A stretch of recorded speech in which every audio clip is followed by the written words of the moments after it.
everyone. Awesome. Yeah. All Hello, everyone. right. All right. Hi. What a messy intro. Hello there. Welcome Hello. back to What Movies Do You Like? It's me, Jason Cup. Yeah. And I am No joined way. by, yeah, no fucking way. We're joined by, Mac, I think. Hi. That's me. Okay, okay. I couldn't remember if you were like some other random homeless person I picked up or you were like the actual Mac, so sorry if that was Dude. weird. And did you You pick up homeless people often? Yeah, I'm my. Also, did you Okay, hear like a Patrick weird? Bateman. Yeah, I know. Did you hear like a weird sentient voice like a little bit ago, or am I just going crazy? I think you guys are going No. crazy. Whoa! What the fuck is that? Is that Hold on. Um, is that Kermit? Is that your name? Yeah. Hello, That's me. Kermit. Welcome. Welcome. Schizophrenia personified. I'm not even here. You guys are just insane. Well, Which we're is- this Dang episode. it. It's on theme with some of the movies that we're Hell gonna talk yeah. about. So Yeah. it's fitting. Alright. Well, hi, Kermit. Welcome to the podcast. How do you feel? I'm feeling. Yep. I'm feeling alive and well. I'm feeling better than the people in those movies did. Yup, exactly. That's always a good thing. I haven't seen any hallucinations today. I thought you were gonna say you haven't seen Today. any movies. I haven't seen any Haven't of the seen any movies. movies. I've going never on. seen a movie. I've never in my What life have I movie? seen a single movie. Yeah, I've just been kind of looking these up on ChatGPT and it's telling me what to say. Exactly. Every exactly. episode. That would be an insane twist if you just don't watch movies, but you somehow are able to like perfectly describe your thoughts on like every single one we've talked about before. Yeah, what kind of autism would you have to have? I feel like you'd be I like don't know. really like in there, you know. To be to be like super into movies or to ChatGPT it for a podcast? Like I don't know, like super into movies, but like you hate sitting through them. Yeah. You have How like do you even go for that? Actually, I know some people who the do most that. intense form of ADHD ever known to man. The most ADHD man like ever created. Oh man, I'm so hyper fixated on movies, but I don't want to watch.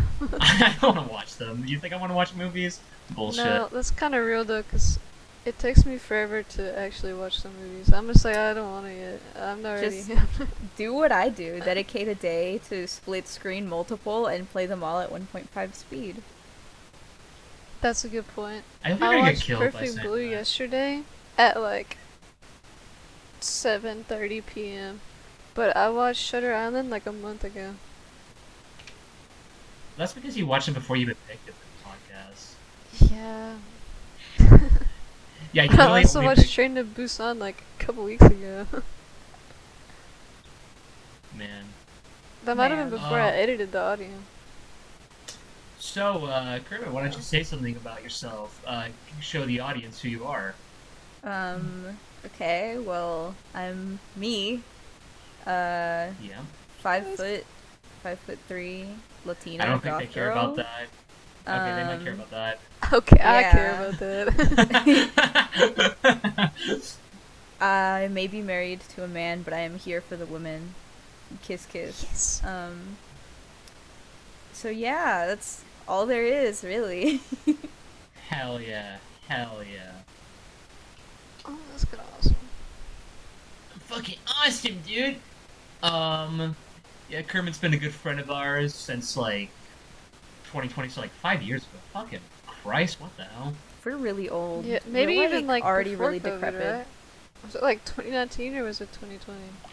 It was, I know it was, like, we like, met whenever COVID forced us all to be inside. I can't even check that server. Dang. Yeah! Not That server has a... It has a history. Ooh, maybe I'll talk about it one day on my own Stinky smelly. thing. My own thing. I guess Hell I could yeah. go to the very latest of our DMs. But yeah, since we started this podcast, we were like thinking about like people who would be like fun because we like, you know what? Get the frog. Get the I'm the frog right diversity hire. Don't listen to him. They only brought me here because I'm Mexican. Hire, you're not getting paid. now. You ain't getting fucking paid shit. Exactly, because I'm the diversity. Oh, okay, it Damn. was 2020. Damn, like the beavers. So, does anything have anything wacky to say before we jump into the movie discussion? I know there was like a recent movie. I know at least two of us have watched. That being Weapons. Moment Oh, of I silence. watched. Yeah, I did watch that. I watched it in theaters. Last week. Hell yeah! I like And it was really saw the awesome. premise. It was really awesome. It's I, got I really need Go to for start it. No, never taking mind, I don't remember advantage his of this movie theater that's on base. Context, I Ooh. live on a military base. Very fun. Ooh. There's nothing to do here. It's in the middle of fucking nowhere. But it has a movie theater. It's Known for money. free. It's free. All you need is to show your like military ID. And I have never gone once. You should go watch Weapons. Oh my god, I Go watch should. Maybe they're Weapons playing right it. now. Yeah. Dude, what if they just like? What else is in the theater right now? I mean, don't know. they only play movies like on the weekends, so it's Saturday and Sunday, and they'll have a different lineup of 3 Ah, it's movies per Sunday. day, so it's very limited sometimes.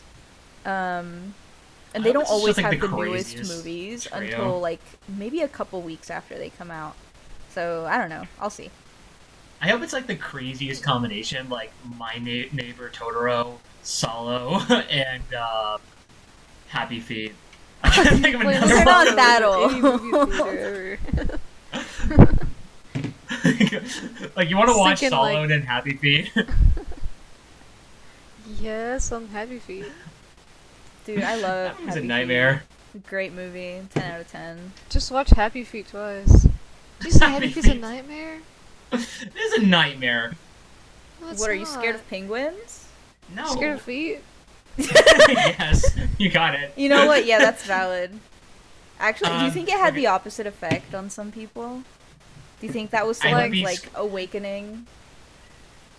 Oh. I hope that seeing a penguin's Probably. feet tapping did not cause a sexual arouse, especially since we first see when the penguin's Yeah, a but child. there's like furries and weird. There's weirdos. weirdos out there. That's why I'm saying There are it's definitely weirdos. a possibility. Like, pedophiles do exist. Man, we really got off topic. We were talking about weapons.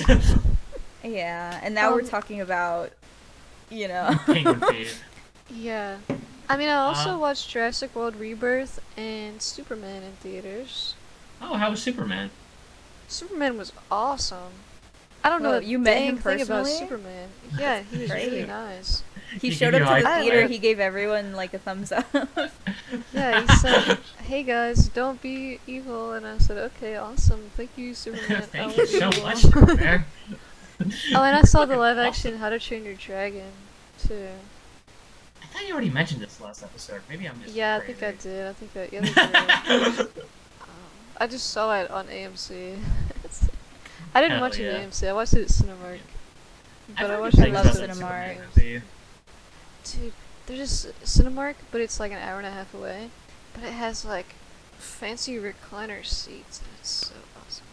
Oh yeah, I love ones that are like that. There's one like that that was 15 minutes away from my house, back Ooh. home, back Texas. And then there Talking was about one that was like drive. 3 minutes away, and I don't like going to the one that was 3 minutes away because that's where high schoolers would go to get freaky. Oh yeah. So I never trusted the. I hope the it was like the seats. weirdest pigs too. To get freaky too. Oh lord. Like I was hey, trying to think of okay, a movie and I can't. the emoji movies. I feel like it would definitely be like the weirdest lineups Cats. that people would go to. It's always the most Cats. unpopular movies because the whole That thing makes is sense. like hoping to get an empty movie theater room. I know this because I know people who have done this. I was a high schooler once. So So if you were to if What? you were to see something like Memoirs of a Snail in theaters, you would definitely see somebody trying to get back shots. Oh, for sure. I mean, I one time went So, with a friend and we heard people making out behind us, and we had to like start being loud and obnoxious so they'd shut up and like wouldn't get to first base. Do you know what movie it was? I like think it was Paw Patrol. what was that one movie? I think Yeah. was it called Crawl? That one movie about the gator and the flooding. Yeah, Oh, yeah. It's yeah. called. They're really freaky during Crawl. Okay. Cause Okay, that's a horror movie though, yeah. so it fits like the a date vibe, but that's crazy. Um. Well, we have talked for now, like roughly 11 minutes. Do we want to get into the films itself? The Yeah, how does this normally solo go? movies? Do we just So, talk movie? yeah. So the way we do this Yeah. is that we first do a like spoiler-free discussion. Then we talk about spoilers, and then final thoughts, give a rating, and then just move on to the other movie. Okay. So what's up Yeah. first? We are going alphabetically, so we are going to Yeah. first talk about Perfect Blue, 1997, Satoshi Kon. And another way we do this is that the person who picks the movie describes the plot, so I will do that for mine because this was my pick. This is about a pop singer named Mimi. She decides to cancel being a pop singer and go on to being an actress in a famous crime TV show. However, this decision causes a stalker to get more like violent and Mimi to start losing her fucking mind. And honestly, that's the most easiest way I can describe it to. Because if I describe like the entire plot, someone's gonna be like, "What the fuck are you talking about?" And it would be very spoiler heavy. I don't think you can explain would the be whole plot without spoilers. Yeah, it is true. But yeah, this was the directorial debut of Satoshi Kon, who would later on make Millennium Actress, Tokyo Godfathers, Paprika, um, Paranoia Agent, and that's pretty much it. Since he had, unfortunately, a very short career, but hey, he had a fucking strong ass filmography, and Perfect Blue is easily up there as my favorite Satoshi Kon film. I am really excited to talk about it. So I guess before I jump ahead, what were your guys' thoughts on it? I thought it was really good. I'm very confused. I'm gonna have to watch it again to, to like Real. fully get it, cause It's like, valid. Valid. kind of valid. got lost. I was like, what is real? Oh man, What and about I you? personally love movies that make you feel that way. But because I Yeah, watch same. that genre so frequently, I generally find that over time I've had to do rewatches less and less to kind of get the gist of what's going on. And let me tell you, I loved this movie. 10 out of 10. Great, great, Hell great. yeah. I will say, a couple things that did catch me off guard. There are a couple, essay warning type scenes. There are a lot. There is like yeah. one scene that is And like. Yeah, it and it caught lasted me. like 3 full minutes or something. It's Oh very yeah, it was really long.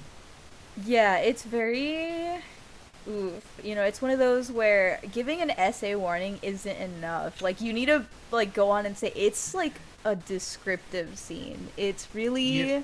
in there. So Yeah. unfortunately I wouldn't recommend this movie to people that are very prone to sensitivities with that.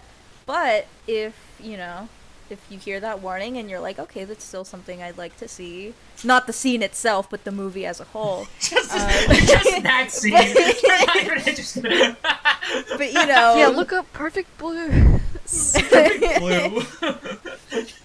Yeah, no, but it's like one of those things where, yeah, it's a heavy scene, but it does contribute heavily to the story development of the movie, and so hearing how great the Yeah. movie itself is, if you are still interested in that, then definitely go for it, because it is a great movie. And I'm yapping too much, I believe, so... No, Yeah. it's like the whole point of the podcast. Yeah. These Hey, it things was are my usually like pers- 2 hours long. It's bad. It's usually this is now my perspective on it because I'm usually the one that yaps the most. Yeah, But but I mean, I- I'm just the guest here, I don't want to, like, take the... Ooh, the No, spotlight. you're good. You're good. You're good. Don't worry about it. But one of the immediate things, because I have actually seen this movie quite a bit. I think this is now my fourth or fifth watch of this movie. I could be wrong, Billion. but I had the billionth watch. I have seen this movie a billion times, but um, over time, I've grown like more and more appreciation for it, especially for like. Can you imagine this being your first ever direct film, like just ever? Like, can you imagine just displaying like everyone your craft in this fucking crazy nightmare? Oh yeah, I feel like you really have to have a vision and just go for it to develop something like that. That's like, I don't know. Yeah, like you Yeah. really have to like sell it to get this like to actually to like get a Finance. team somebody behind pick it it. up. Yeah. Because it is, Hell, you it's would- definitely, something that wouldn't be everyone's cup of tea. But honestly, it was Yeah. executed really well. The voice acting, amazing, That was great. phenomenal. And just the way You the guys- story plays out, great, great, great. Just to make sure when we're talking about voice acting, you both also watched the sub, right? You didn't Yes. watch the dubbed. Oh yeah, I watched the sub. The Hell sound yeah. mixing was like really, really good. I don't think I've ever said that about a movie here before, but the sound Yeah, mixing something was new. like impeccable. Satoshi Kon is really great at. That's because I watched it making- with headphones. But I was like, oh, wow. Yeah.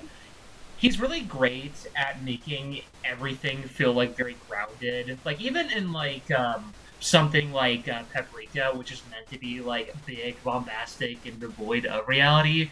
There's a lot of scenes that still feel like that have like a lot of like small cues to like say like, oh, I actually feel like I'm in this location, despite the fact that it's not objectively something I've ever seen in my life. With Perfect Blue, it's also like that. Like particularly like the small scenes, like the very first scene, like Mimi's apartment, where she's just kind of doing like small things. Like there's a lot of like multitasking, a lot of like sounds coming from like different areas of like her apartment. It's a detail that like most animated films, particularly like nowadays with like big ones, they would either not care that much about or just make it really like simple. But Satoshi Kon really is able to make everything feel like grounded, even though like it is animated, so it's not like objectively something you connect with like with reality necessarily. So yeah, the sound mixing in this film is really great, I would say. Yeah, that was like the first thing I noticed when I was watching it. I was like, wow. It is. Everything It is is so a clean very now. everything's so smooth. um, one other aspect that I already really liked this in pretty much every other Satoshi Kon film, but one aspect that I really, really, really loved on this like fourth or fifth rewatch was the editing of this film. Dude, this is like honestly might be the best edited film, animated film I've like ever seen. Like straight up. Um, Satoshi Kon, he's very really loves doing like scene transitions. So Mac, if you ever decide to watch the rest of Satoshi Kon's filmography, you'll see all those scene transitions Probably. again. You will see it all over again. Like Satoshi Kon loves doing scene transitions. Whenever he can, wherever, it doesn't matter. Like he will do it. There were That's some good great, ones. honestly. Not that I can't remember specifics, but There were a There lot were of some fun good ones. ones. One of my favorites was like the scene where Mimi first discovered about like the website and how really really detailed it was, and it segues from like the curtain moving around because it's windy outside to somebody passing by as she's like sitting on a set. I really really love it, and it's like I think that's like the very first time where like I could be wrong, where like reality starts to get really, really altered.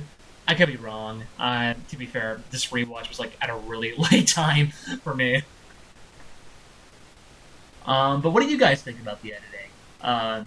Do you have any particular notes? Honestly, I'm a big fan. Like, I also love when there's like a smooth transition into a not so smooth sort of set timeline, if that makes sense. Um, where things I'm do really start getting getting it. kind of fuzzy, things start getting confusing, but the smoothness of the transitions is what causes the fuzziness of sense, I guess. Yeah.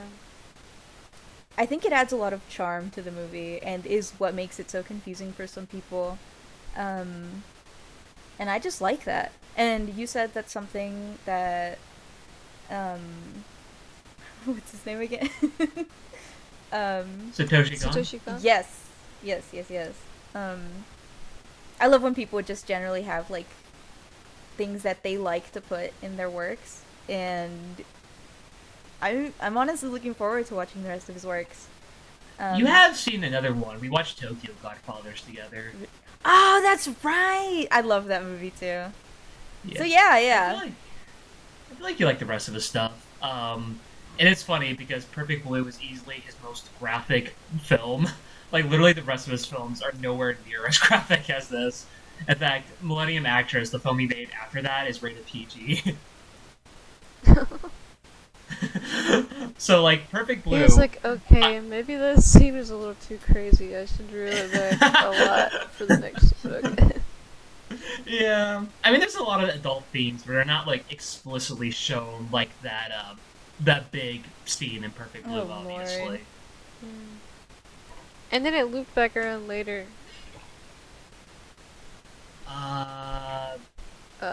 But that's spoiler.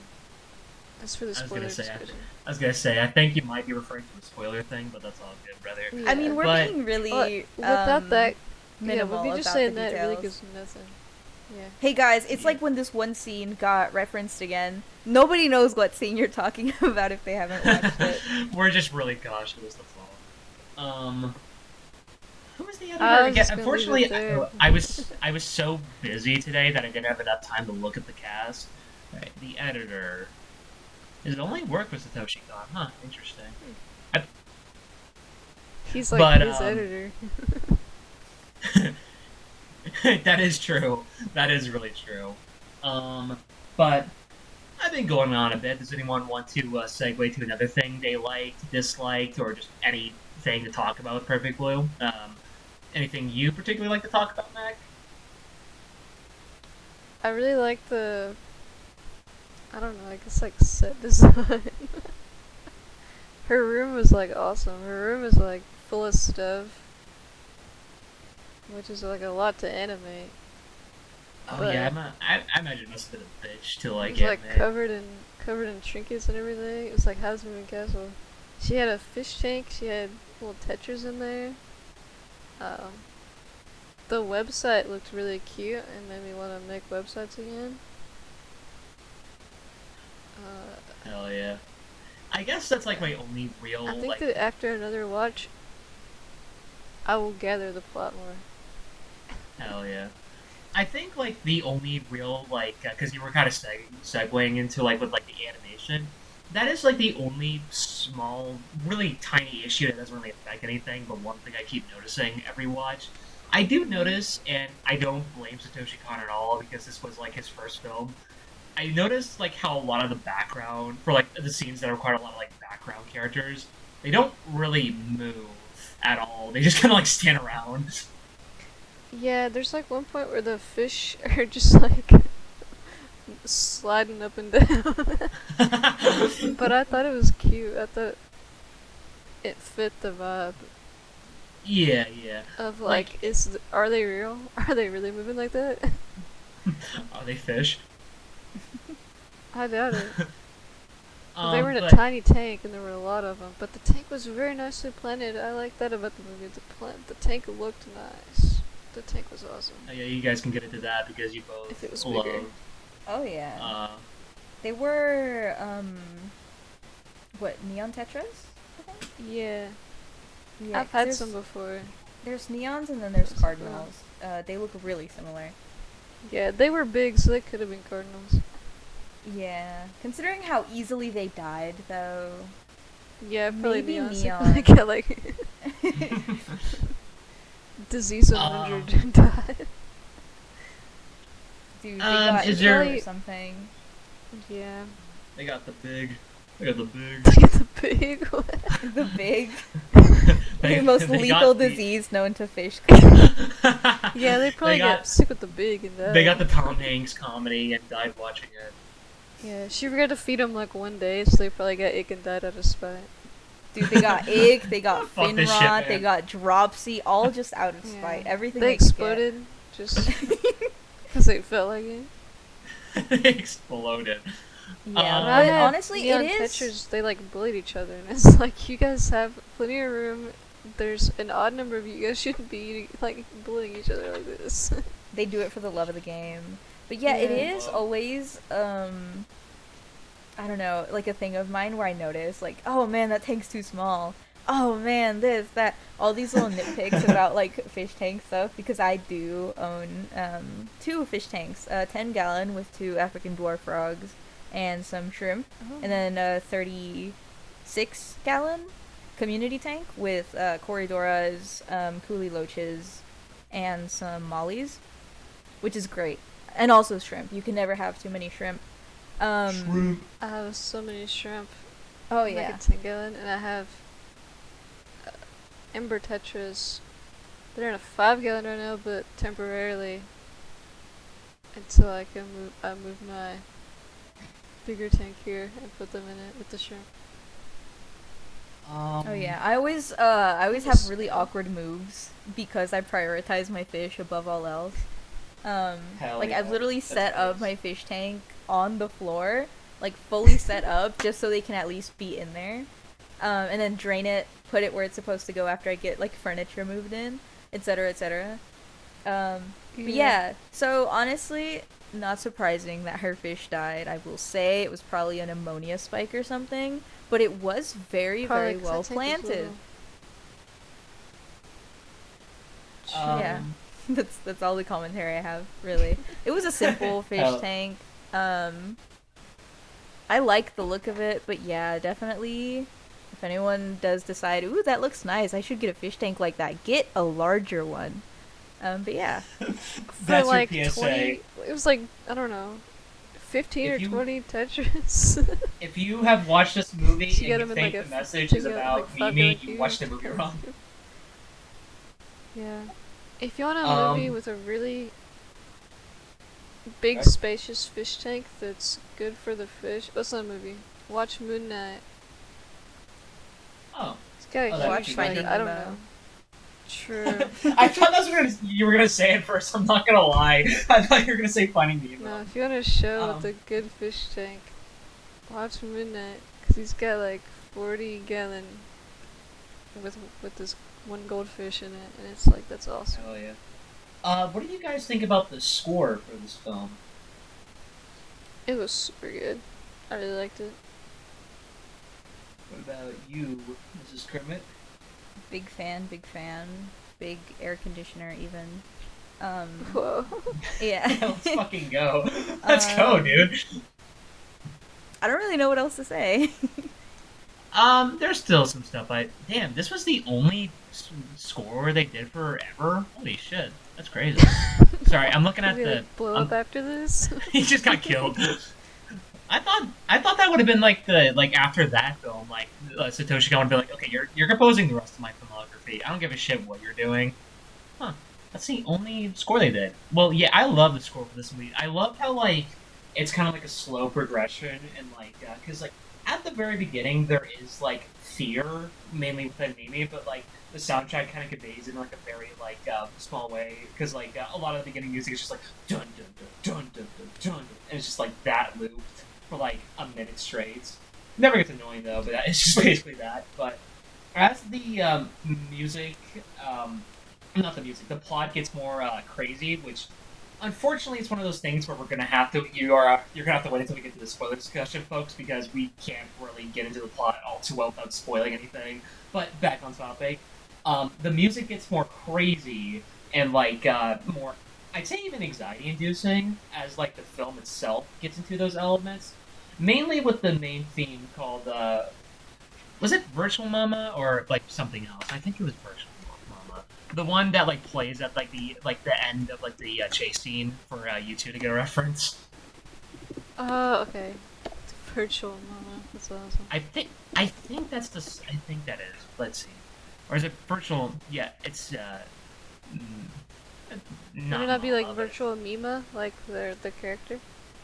yeah, Yeah, I was yeah, you about to did. say, I was like, where does 'cause- Mama come in? because you've been calling her kinda- Mimi, but I was like, You guys isn't it have spelled not- Mima? You guys just didn't decide to fact check me at all until now. It's like when you see someone who has lipstick on their teeth, but you don't know if they want you to tell them or if they get mad for pointing it out. Yeah, because people get like offended by stuff like that, so it's like, do I say it? It was like, No. oh man. Folks, We're you- women, we're listen, women, Jason. You don't understand. It's No, very I was gonna- complicated. You don't get it. I was just gonna say, like, you don't have to feel, like, held back on that. If I'm saying something wrong, just fucking tell me, hey, stop being a fucking retard. Kill this guy. Kill him! Should Death I? penalty. Should I Fucking get bring that? that back. Yeah. Are we that allowed main to say theme slurs on here? Like the Yeah, ones like that we should can I say? should I make a timestamp? Timestamp, but like don't cut it. Just put an asterisk. He can say it. Oh shoot. Yeah. I sorry, can say just a lot knocked of something things. over. I'm gonna put that on my notepad, like 31 minutes. Just all caps. Um, Don't worry, he can say it. I'm editing the I'm just gonna visuals. Is that allowed? But yeah, the score was really fantastic. And I say the only other thing, spoiler-free wise, that I have to say is mainly just the direction with Satoshi Kon. All of his films have a very like dreamlike feeling to it. Like I said earlier, he's really interested in mixing reality and fantasy together. Even Tokyo Godfathers, which doesn't really have all of that, has a lot of scenes where like these characters dream about like either wanting something more or when they had the past and they had a better life. So even though it's not like as extreme as in Perfect Blue, Millennium Actress, and Paprika, where like literally reality was breaking, like being shattered like a glass, Tokyo Godfathers was able to still explore those themes. Got a little off topic there. Perfect Blue is, I really love how much this direction becomes, I'd say, mainly more intense the more this film continues, because at the very beginning, like, the direction's still, like, really fun, but it's more like, you know, like, oh yeah, that was a fun scene, like, it was well directed, but the more it's like, okay, where am I? Where am I right now? And the fact that he was able to convey, like, he was actually able to confuse the hell out of you without being bullshit, that's the big, big difference there, because some directors love confusing the audience without actually having, like, a point to it. The fountain. What? Sorry. But Perfect Blue is able to, like, really, really, like, confuse you, to, like, get you in the space of, the main character herself, like how she doesn't even know where the hell she's at half the time. But yeah, I love the direction of this film. I love how much it's like it conveys confusion, and I feel like honestly, even though the rest of his filmography is really strong, I think Satoshi Kon really peaked in this first film in terms of his directing style and his editing style. I really think they're used the best here. I think they have the best setup, the best payoff.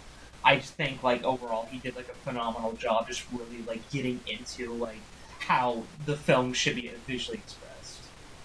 Damn, now I'm the one rambling. Does anyone else have anything they'd like to say, spoiler-free wise, about Perfect Blue?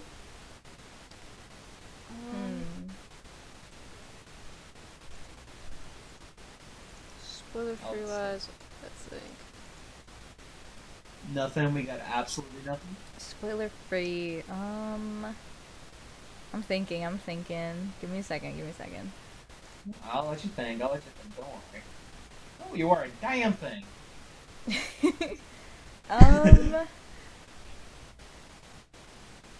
Man, I don't know. I had something, but I completely lost it just now. It's all good. It I feel happens. like most of mine are like spoiler.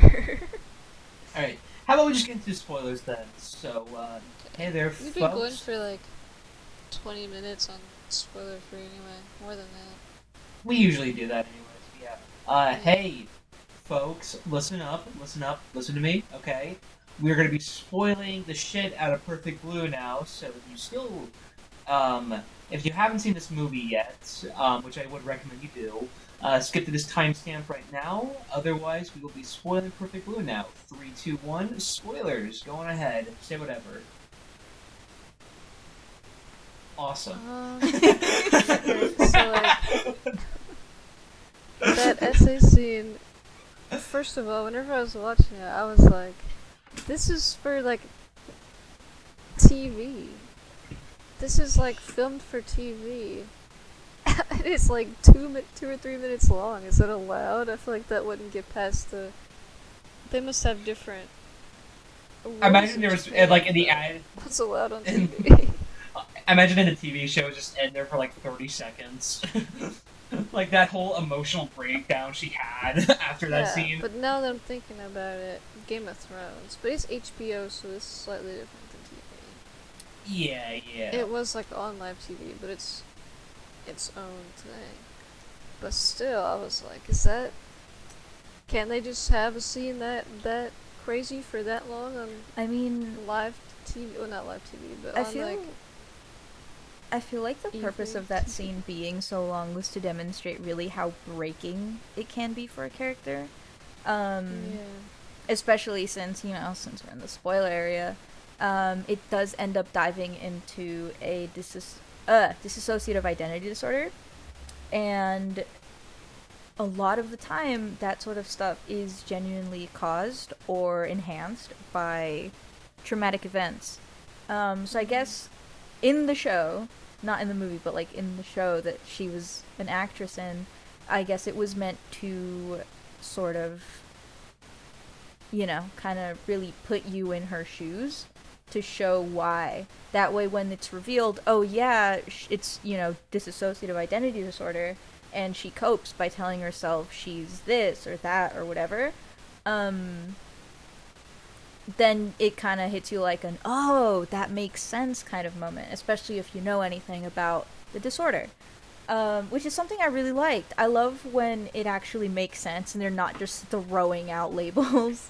Because a lot of the time, especially in older movies, you see that they throw out things like bipolar, split personality, etc., etc., and it's used in a way that's really awful at representing what the mental disorder actually does.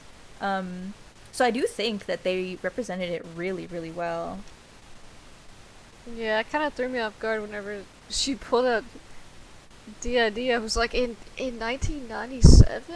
Okay. Yeah, it's crazy how this film did They a better called it job that of back that then? I than thought that was a most new modern term films. for it.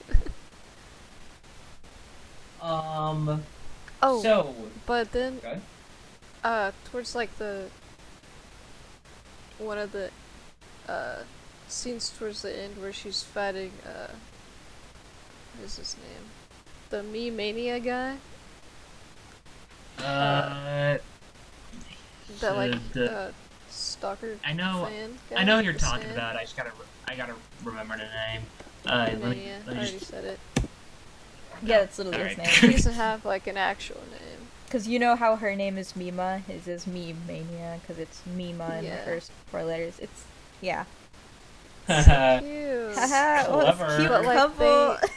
They reenact that scene on like the same stage too. Well, he tries Exactly. to reenact that scene. And then afterwards is the applause and the audience, and which is how it's referenced. And oh my god, 10 out of 10. 10 out of 10. I love Yeah. how much this film just like catches you off guard whenever it like segues back to the TV show compared to like the reality, like real life. Because like there's a lot of times where you're just like, wait, what the fuck? We're back here now? Wait, hold on.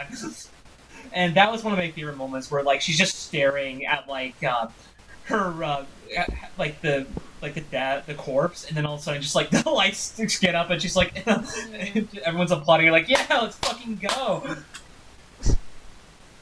Good job. What I really loved about this rewatch is really piecing together, okay, what actually happened? Because in this first watch, you will definitely be like, okay, what actually happened, like in the story?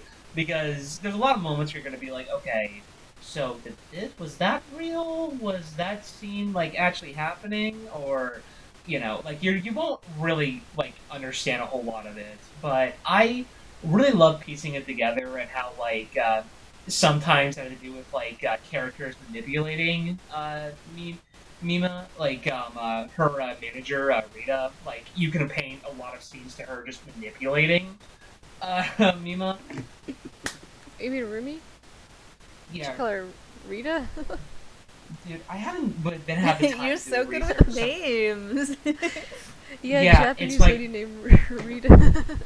I haven't had Sorry. the time to research this, so I haven't had the time to like look at the names because I was like so busy the day we That's recorded fair. this. Yeah, but yeah, but like you can paint a lot of times because like since we're in the spoilers, she turns out to be kind of like the person kind of trying to impersonate The alter ego.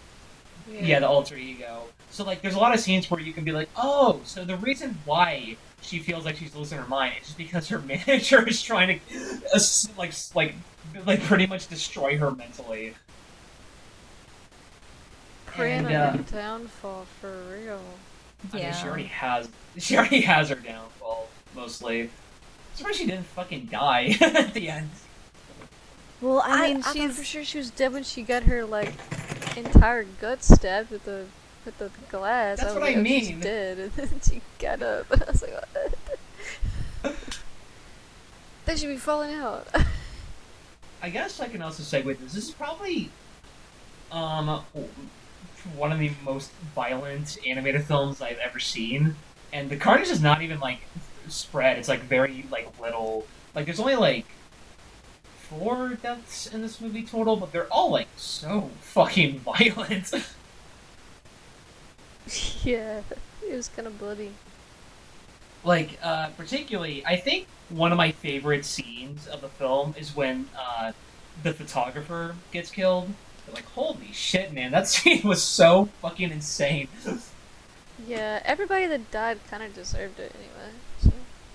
Yeah, because the script writer was like kind of wrote a scene without realizing like, hey, we just got this new actress. Yeah, let's just make her do like a essay scene. That's all. It doesn't matter. That's fine.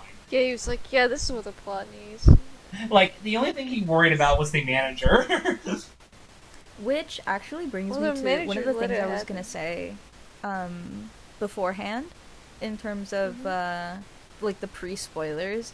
I really enjoy the commentary on just general the social aspects of being a pop idol or an actress, not just in Japan, but also just in general. It is a lot of,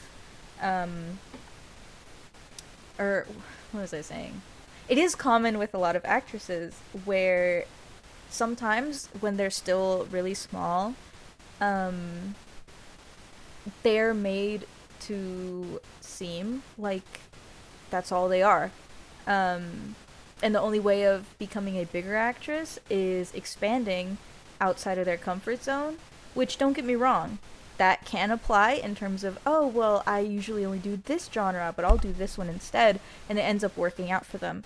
But even a lot of big actresses, and not just actresses, but musicians, just any sort of music artist, and just famous people, they have Just come out any later artist on in and general. said, hey, yeah, when I was a smaller artist, I encountered a lot of people that were above me that made me feel like the only way to get up to that level was by doing things, you know. And in a similar fashion, it is shown really well. And I don't know, I just love when movies have commentary and, like, I don't. It's I don't know what very, I'm saying. it's very subtle commentary too. Like it really allows you to like think about its themes. Like it gives you like the breadcrumbs to like know like the themes, but like on a very surface level. But once you start thinking about it and how it like applies to like so many bigger aspects about like I mean, literally about this film just being an artist, it allows you to like really like delve into it because there are films I do love, but oh my god, they are so fucking unsubtle with their themes. Like if you somehow missed the theme in that film, you might as well not even. You might as well say you weren't paying attention, like at all. Like I love this one film called Hard Candy, but it might be the most unsubtle movie I've ever watched, like ever. but I have so many tabs open. Look at this. but I feel like I had I feel like I had something I was gonna say after your comments, Kermit, but I just lost it. But I guess I can also just get into I really I really loved how like the script itself was like kind of like both small and big, also implying like the mental insanity our main character is going through. Because one of my favorites is like the scene like right before the photographer gets stabbed to death. We see like two versions of like a scene during like the TV show. We see the one that Mima thinks she said, and we see the one that was actually shown. And I love how like at the where I love she's the character in the first one. yeah, she's the character, and then we see like the actual character like in the TV show that is shown. And I love how like the show itself was kind of like preluding to the death of the photographer, because they're like, oh, we gotta stop this person before they kill somebody else, and then oh. Although Yeah, I'm not but the way I was doing with like her as the pizza delivery person was awesome. yeah, not gonna lie, they kind of lucked out, because imagine that photographer didn't order pizza at all, and like there's just like a random stack of pizzas just out there. Like, I didn't order this. What the fuck? Oh, right. What's all this then? I don't know why it's British. Why do you make it British? Something you said just made me think of that. What the bloody hell is this? But yeah, there's like so many scenes where and hell, there's like scenes where like it literally repeats. So there's like one scene that plays, and then like something else happens, and then just like I don't know, we're like boom, we're like right back to like a scene we just were at, and like you're like, okay, was any of that real? Was this any of this set up? What is actually happening? What's going on? It's constantly like a puzzle that you're trying to desperately solve, but like the puzzle pieces are like it's like I was gonna say they would start moving, but that makes no sense. So like it's like 1,000 puzzle Yeah, pieces. the puzzles start moving. Like the puzzle pieces are like moving. So I was like, wait, what? They don't do that. I don't think, at least. Maybe they do. Maybe I'm just like really silly and a goofy goober. Maybe your and your puzzle pieces move. I don't know. I'm a woman. Yeah. All right. Actually, Look down. a lot of people say, "Oh shit, Where'd they go? where the fuck did they go?" Dude, honestly, a lot of my friends tell me that if anyone in our friend group would come out as a trans woman, apparently I'm the biggest one to do that. I don't know why. They just say that to me all the time. They're wanting it to happen. I think they do want me to. I think they just want me to be a woman. Which, hey, props. If they want that, that's all on them. But If you like came out, as soon as you come out, they'd be like, "Whoa, do you wanna go out?" they all start hitting up my DMs. I meant specifically that one, but yeah, they all do. Sure. But to get back on topic to Perfect Blue, because that just went on a ramble. And I loved how there were so many scenes that were like very explicit and graphic, but it's not like just like torture porn or just like, hey, look at how graphic we can make this thing. Like, for example, the photo shoot in Perfect Blue is probably the most nudity I've ever seen, just like explicit nudity in an animated film. Maybe not ever, because I haven't seen. Yeah, you got every to see animated like film. Bush and everything. You saw Like, every whoa. aspect of her, but unlike, and you know, so like it's not just cheap shock value being like, oh, a woman. It's just like it's like kind of going into like themes that Kermit was talking about, like how small artists feel like they have to do things that are like quote unquote out of their comfort zone just to make it big. And I feel like that was also like really articulated in like scenes where we see like kind of like background characters talking about like stuff that she's starring in, or like her music life. You see you like see a lot of like how like there's this pressure that she didn't want to have. She just wanted to prove herself as like a talented artist, whether it be an actress or a musician, well, singer, but just any way, shape, or form, really. Yes, and to add to that, I'd actually like to make some more statements about that. Um, Hell yeah. with the whole commentary thing, I also love how it delves into the psychological effects that something like that can have, and the sort of pressure that's put on her to cover it up and mask how she feels.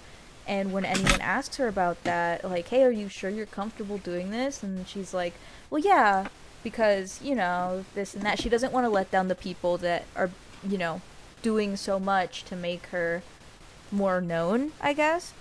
And then one of the first problems we see arise with her and this alter ego is how she feels dirty. And so this alter ego is calling her all these names, all these derogatory insults that are really just, stacking on top of what she already personally believes. And she'll even say, like, obviously I didn't want to do it, but I mean, what choice did I have? I don't want to let people down, etc., etc. And a lot of that is very real. And it is really kind of just lathered on there with a huge emphasis. That way, when those people are the ones that are murdered, you kind of start to see the connection of, oh, well, I can see why it was that person, and then you don't feel any remorse for that person because of how awful they were and how exploitive they were of this basically up and coming actress.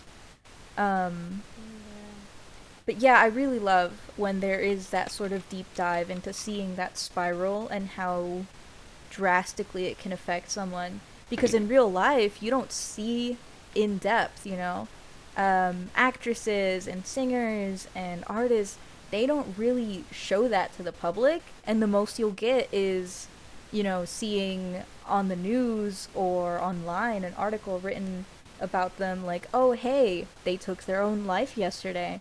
And you don't know why until these sorts of things start coming up. So seeing it from the perspective of the actual actress, it's really something, and I liked it a lot. Yeah, one of my favorite scenes is where her fish dies and she has that mental breakdown because it adds a lot of layers to her breaking down because she's mad at the moment because her fish just passed away, but there's also a lot of built up anger which caused the massive crash out she had in her apartment. Yeah, So she starts saying stuff like, I didn't want to do it, like, I just had to yeah, And I make also Yeah. it or think whatever. I also think In reference to that, essay scene. it could have also been seen metaphorically as them dying from neglect, and that same neglect is what she's giving to herself, basically. So to her, that was just, the straw that broke the camel's back, and she's like, oh, if it's me, it's fine, but once, a person actually sees how that neglect is not only affecting them, but also things they actually care about. In real life, it can be friends, lovers, family, and in this case, it was pets.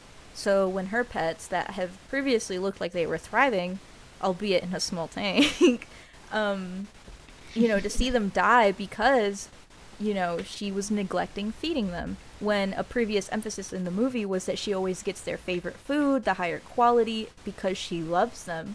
So when they die because of her, it shows just how bad that neglect, not only to herself, but also to different aspects of her life, has gotten. And I love the little subtleties where it's one thing leads to another, which causes this big thing, which leads to another thing. I really like the way it played out.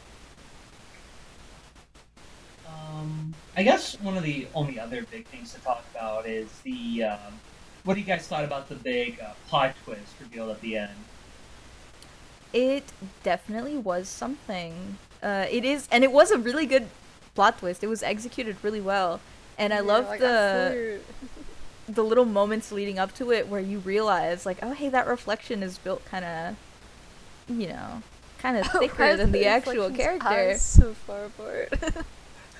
Yeah, It's like- Mac asked me that. Mac asked me that the very first time she was done watching it last night. She was like, "Why are her eyes so far apart?" Like, I um, should you have know, known something was up. 'Cause why is she looking like that? yeah, the final chase scene is a really fun too. It's a really fun, conclusive way to like end it. One of my Yeah. favorite shots is when we see um, what was the manager's name again? That way I don't just say read that again. Rumi? Rumi? Rumi. Yeah, Rumi. Where she's like chasing Nima, and like you see like in the reflection like her like boldly chasing her. She's like kind of like breathing heavily, but and like outside of the reflection, it's like just Mima like before she quitted like being a pop singer, like her just kind of like floating around. I thought it was a really fun contrast of a shot. One that you could really only do in an animated film because like live action would kind of look like shit unless you have a really good CGI team, VFX team, not CGI. But either way, dude, that like, and I love that scene like at the very end where she picks up the wig and she sees it like a truck coming by and she's just like, oh, that's the stage cue. Let me just stand out. I will say I am really glad she didn't die because in the scene where Mima goes out of her way to push her out of the headlights of the truck, Yeah. it kind of shows that, you know, despite this person who has been an alter ego to her and took advantage of her lowest point to, you know, cause this much trouble in her life, she still goes out of the way to save her and get her actual help. And I don't know, I think it represents this sort of complicated relationship where instead of just, oh, you've caused me all this trouble, I hate you, I'm wishing you the worst, it's like, okay, you know, hurt people hurt people.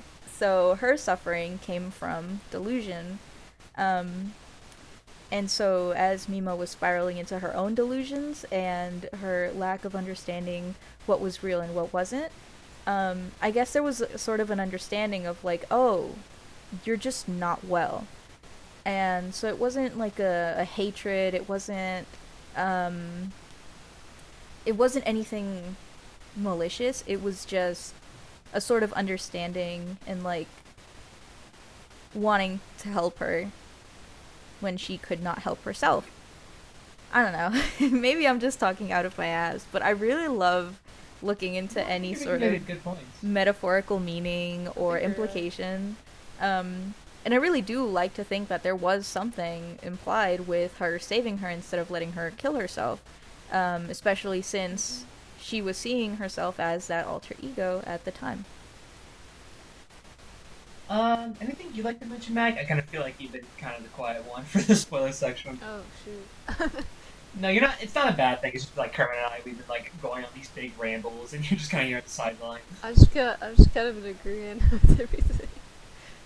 Do you have anything you particularly like spoiler-wise? Anything you want to know? Anything just in general? I don't know, I think that when she's having those moments where she's like going through the lines and then she has like the like dreams and then it's like, oh, you messed up your lines, why'd you say that? And then she like wakes up in her bed and then she like has tea and messed up her lines and then wakes up again. I think that that's not really hallucination. I think it's more like she's just going through the motions of her new, very busy life. Yeah. I guess the only other thing I think worth mentioning is how like this film was like low-key kind of like a period piece because there's a whole like subplot of just like Mima just trying to set up a computer. That was really silly. She's like, double click. What? I thought Those you were were supposed easily- to be easy. Those were the funniest moments of the film. It's like, girl, I don't know what to tell you. Can't do it. Like the scene where Where's like my they set up a girl? computer was hilarious. Yeah. But besides that, I don't really think I have anything else to really mention. Do you guys have anything you like to particularly say? Oh, I will say that I think the way that the scenes transition does put a really big emphasis on the disassociation. Um, because as someone that personally does experience disassociation, not to the extent of dissociative identity disorder, um, but I do experience disassociation itself. Sometimes it can feel like one moment you're perfectly aware, and when you disassociate, anything that happens in that dissociative state doesn't feel like it happened. It feels like a time skip, basically. It's like taking NyQuil and drinking a Red Bull before school, and then you blink and you're at home. Jesus Christ. You know, it's basic. That's the best way I can Breakfast. describe it. I'm not gonna lie, you said NyQuil and I just thought about NyQuil chicken. The famous NyQuil chicken recipe. I've always wanted Yeah, to you don't try have it. Cold chicken and waffle for breakfast every morning.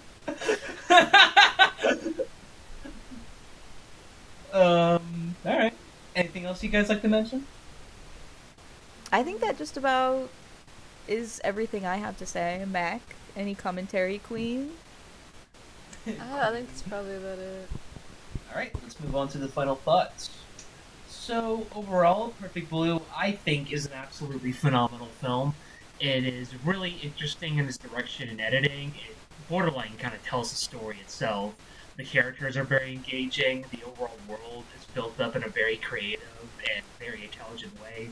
There's a lot of really subtle like aspects that add on to the themes that hey, we just got to spoil discussion. We can't fully describe it, haha. But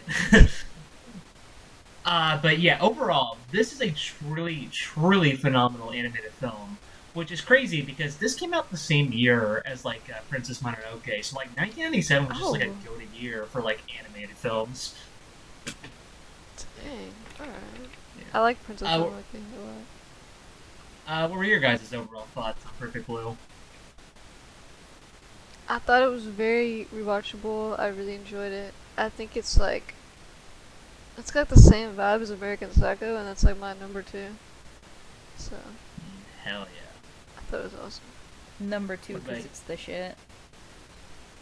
Hell Real, yeah! wait. Yeah, let's fucking go. Oh, your overall thoughts, Kermit? I honestly think this movie is amazing. It feels like putting together a puzzle, and it might be a puzzle that you can't fully put together on your first watch. Which I like it because then the next rewatch is like picking up the remaining pieces, and especially with hindsight, it, you know, now that you've seen the movie the first time, you go back and you know what to expect, you can pay more attention to all the subtleties and the foreshadowing, the details. And I love movies like that. I love rewatchable movies because I am a chronic Yeah. movie rewatcher. So if anyone likes rewatching movies, this is definitely something I would highly recommend. And even if you don't, it's honestly still good just watching it one time and being like, man, I didn't understand all of that, but it was really good, you know? It's still a good one-off movie. Yeah. Yeah. So, if you're one of I'd those people, say- you can like watch a YouTube video about it or something after. True. Because I do know a lot of people that do that, and honestly, no shame. Yeah. It's mostly with like mostly confusing directors. Like I feel like everyone who's watched a David Lynch film has looked up what the fuck what did I just watch? So was that part of the end? Was that? Really If I were to real give or what? if I were to give this film a rating, I would give it a 10 out of 10. I think it fully deserves it, mainly because I rewatched it so many times, so it just kind of feels like, why not just give it a 10 out of 10 if I feel comfortable rewatching it so many times. Really love it, really adore it. I can rewatch it right now, and I have no problem, really. Oh yeah, it's definitely a solid 10, honestly. And I suck at rating movies. I have the mind of a child. I will sit in a movie theater, come out thinking, man, that's great, and then the reviews online will be like, man, that movie was dog shit. But with this one, I can confidently say that I do think the appeal would be to not just me, but to a whole different spectrum of people. So I do think it does deserve a solid 10. there are so many different types of people that would enjoy it, and I will say again, with sensitivities, watch with caution or don't watch at all. But apart from that, Hell yeah. great film, especially with the deep themes and just overall depth. It's just a lot of depth in the Hell movie. yeah. It's great. I don't really know what else to say, so I'll go ahead and pass it on to Mac. Oh, wait, I Give thought I it a already did rating. mine. Really? Oh, the rating part? Oh, yeah. Yeah. I give it a 9 out of 10. I thought it was awesome. Hell yeah. Look at Mrs. Oddworm out here. Yeah, but I think it requires like a multiple watches. So that takes Understandable. away from being like a pure 10 out of 10. Honestly, I get that. Yeah. That's fair. Alright. Since we talked a lot about Perfect Blue, let's just quickly segue to the next film, Shutter Island. Martin Scorsese. Since this was your pick, Mac, why don't you just go ahead and describe the plot? Okay, so why does the cast not have like the characters' names? Just call them Leonardo So DiCaprio, Mark Ruffalo, Ben Kingsley. Yeah, I don't remember his name. I watched it a month ago. Shoot. Anyway, Leonardo DiCaprio is like a detective who is sent to this island, Shutter Island, which is like a asylum, psychiatric hospital, with Mark Ruffalo, his assistant detective, his partner, and they've got to uncover like the mystery of this like missing woman. But then stuff starts getting crazy. He's like, wait a minute. What is this? Some kind of Shutter Island? Shut the fuck. Shut up. Shut up. Hold on, I lost the plot for a second. What is this? Some kind of Shutter Island? Yeah, he's got to uncover like the mysteries of this hospital and like the three buildings on it. What did you think about the movie? I thought it was awesome. 'Cause it's like Perfect Blue, where you're thinking one way for like the entire movie, and then at the end you're like, wait a minute. I'd say this one kind of reminded me more of like this horror film I watched called The Others, personally. The But I Others. can definitely see the yeah, it's a really good horror movie. I would recommend. I just tapped into others. It has Nicole Kidman starring in it. But Okay. yeah, I really, really loved my time with Shutter Island. Honestly, honestly, It only has a 69 on Rotten Tomatoes. Sorry. that just means it's perfect. Don't they know movie it's too directed by confusing. Scorsese? I don't know what's I going don't on. know. I think this might so far be my favorite Martin Scorsese film. I'm not confident in that. I'm not too sure, but so far from what I've seen, I think this might be my favorite Scorsese film at the current moment. Oh, really? Keep in mind, I still haven't seen like the big guns like Goodfellas and Taxi Driver, and I think I heard After Hours is really good, but yeah, Oh, I I was really thinking like that he did Memento for a second. I was like, there's no way. that's Christopher Nolan. Okay. Yeah. I was like, there's no way that he's putting that above Memento. He loves that movie. What did you think about the movie, Kermit? I really liked it. To me, it felt like watching a gameplay video with an unreliable narrator. Exactly. That's so real. It's like, like when you're watching someone play a video game and they have no idea what they're doing, so you're just as confused as they are. That's what it felt like. And it was in a really good way. And yeah, obviously no spoilers yet, but I do like the way it delves into a lot of similar aspects as the previously discussed Perfect Blue. And again, I love when they feel like puzzles. I love puzzles. Yeah, basically. I mean, I really do like puzzles, but I love the metaphorical ones too. Too. So honestly, yeah, I'm probably gonna rewatch it at some point because I would like to get a better understanding from the beginning. Um, but overall, really good movie. 10 out of 10 in terms of, No, dude. just me being It's gonna be nothing in in terms intense, of the 'cause- figure of speech. That's not my actual rating for the movie, but it's my speech. Uh, uh, okay. Um, so I guess like one of the obvious aspects to really notice with like the Shutter Island is how the acting from everybody like as per usual, because like they have a lot of like stacked actors in it, is just really really damn good. Say what you will about Leonardo DiCaprio, I think he's a really annoying person personally, but man can But act. man, Man can act. can he act in a movie?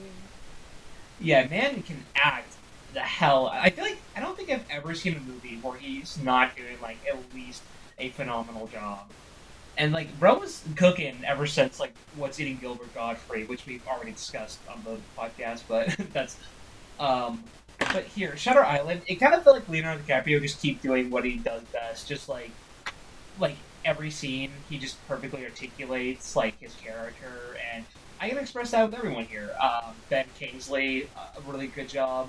Mark Ruffalo, I feel he's an actor who's really hit or miss, and it really depends on the director to really work with Mark Ruffalo. Like, I thought he was like mediocre in like a film called 13 Going on 30, but he's fantastic in something like Poor Things, and I think Shutter Island is more like in the Poor Things territory, where it's like he actually does like an amazing job. And pretty much everyone else, like Michelle Williams, Max Vaughn, I forget his last name. Uh, yep, you got it. And basically just everyone else. Like it felt like they were all like were given all the time in the world by Martin Scorsese. And when you feel that, you know, like you're being handled by a director who's like very precise, very like he knows what every scene like needs to be like built up to, and really loved all the performances that we saw all around. What do you guys think about them? When I saw Michelle Williams, I started jumping for joy. I was like, well, I was like, that's the wife from. That's the boy kisser watcher. That's the wife from Brokeback Mountain. I love breaking my back of mountains. Jake Gyllenhaal did. Yeah. Anyways. And then my boyfriend and friend that I watched the movie with, they're like, whoa, really? I was like, yeah, that's her. Yeah. Um. But yeah, I thought that there were good performances. I like the lighting a lot. I love the cinematography for this film. Straight up, it. Yeah, I can say like for the selection of films, it's like I think like easily the best shot.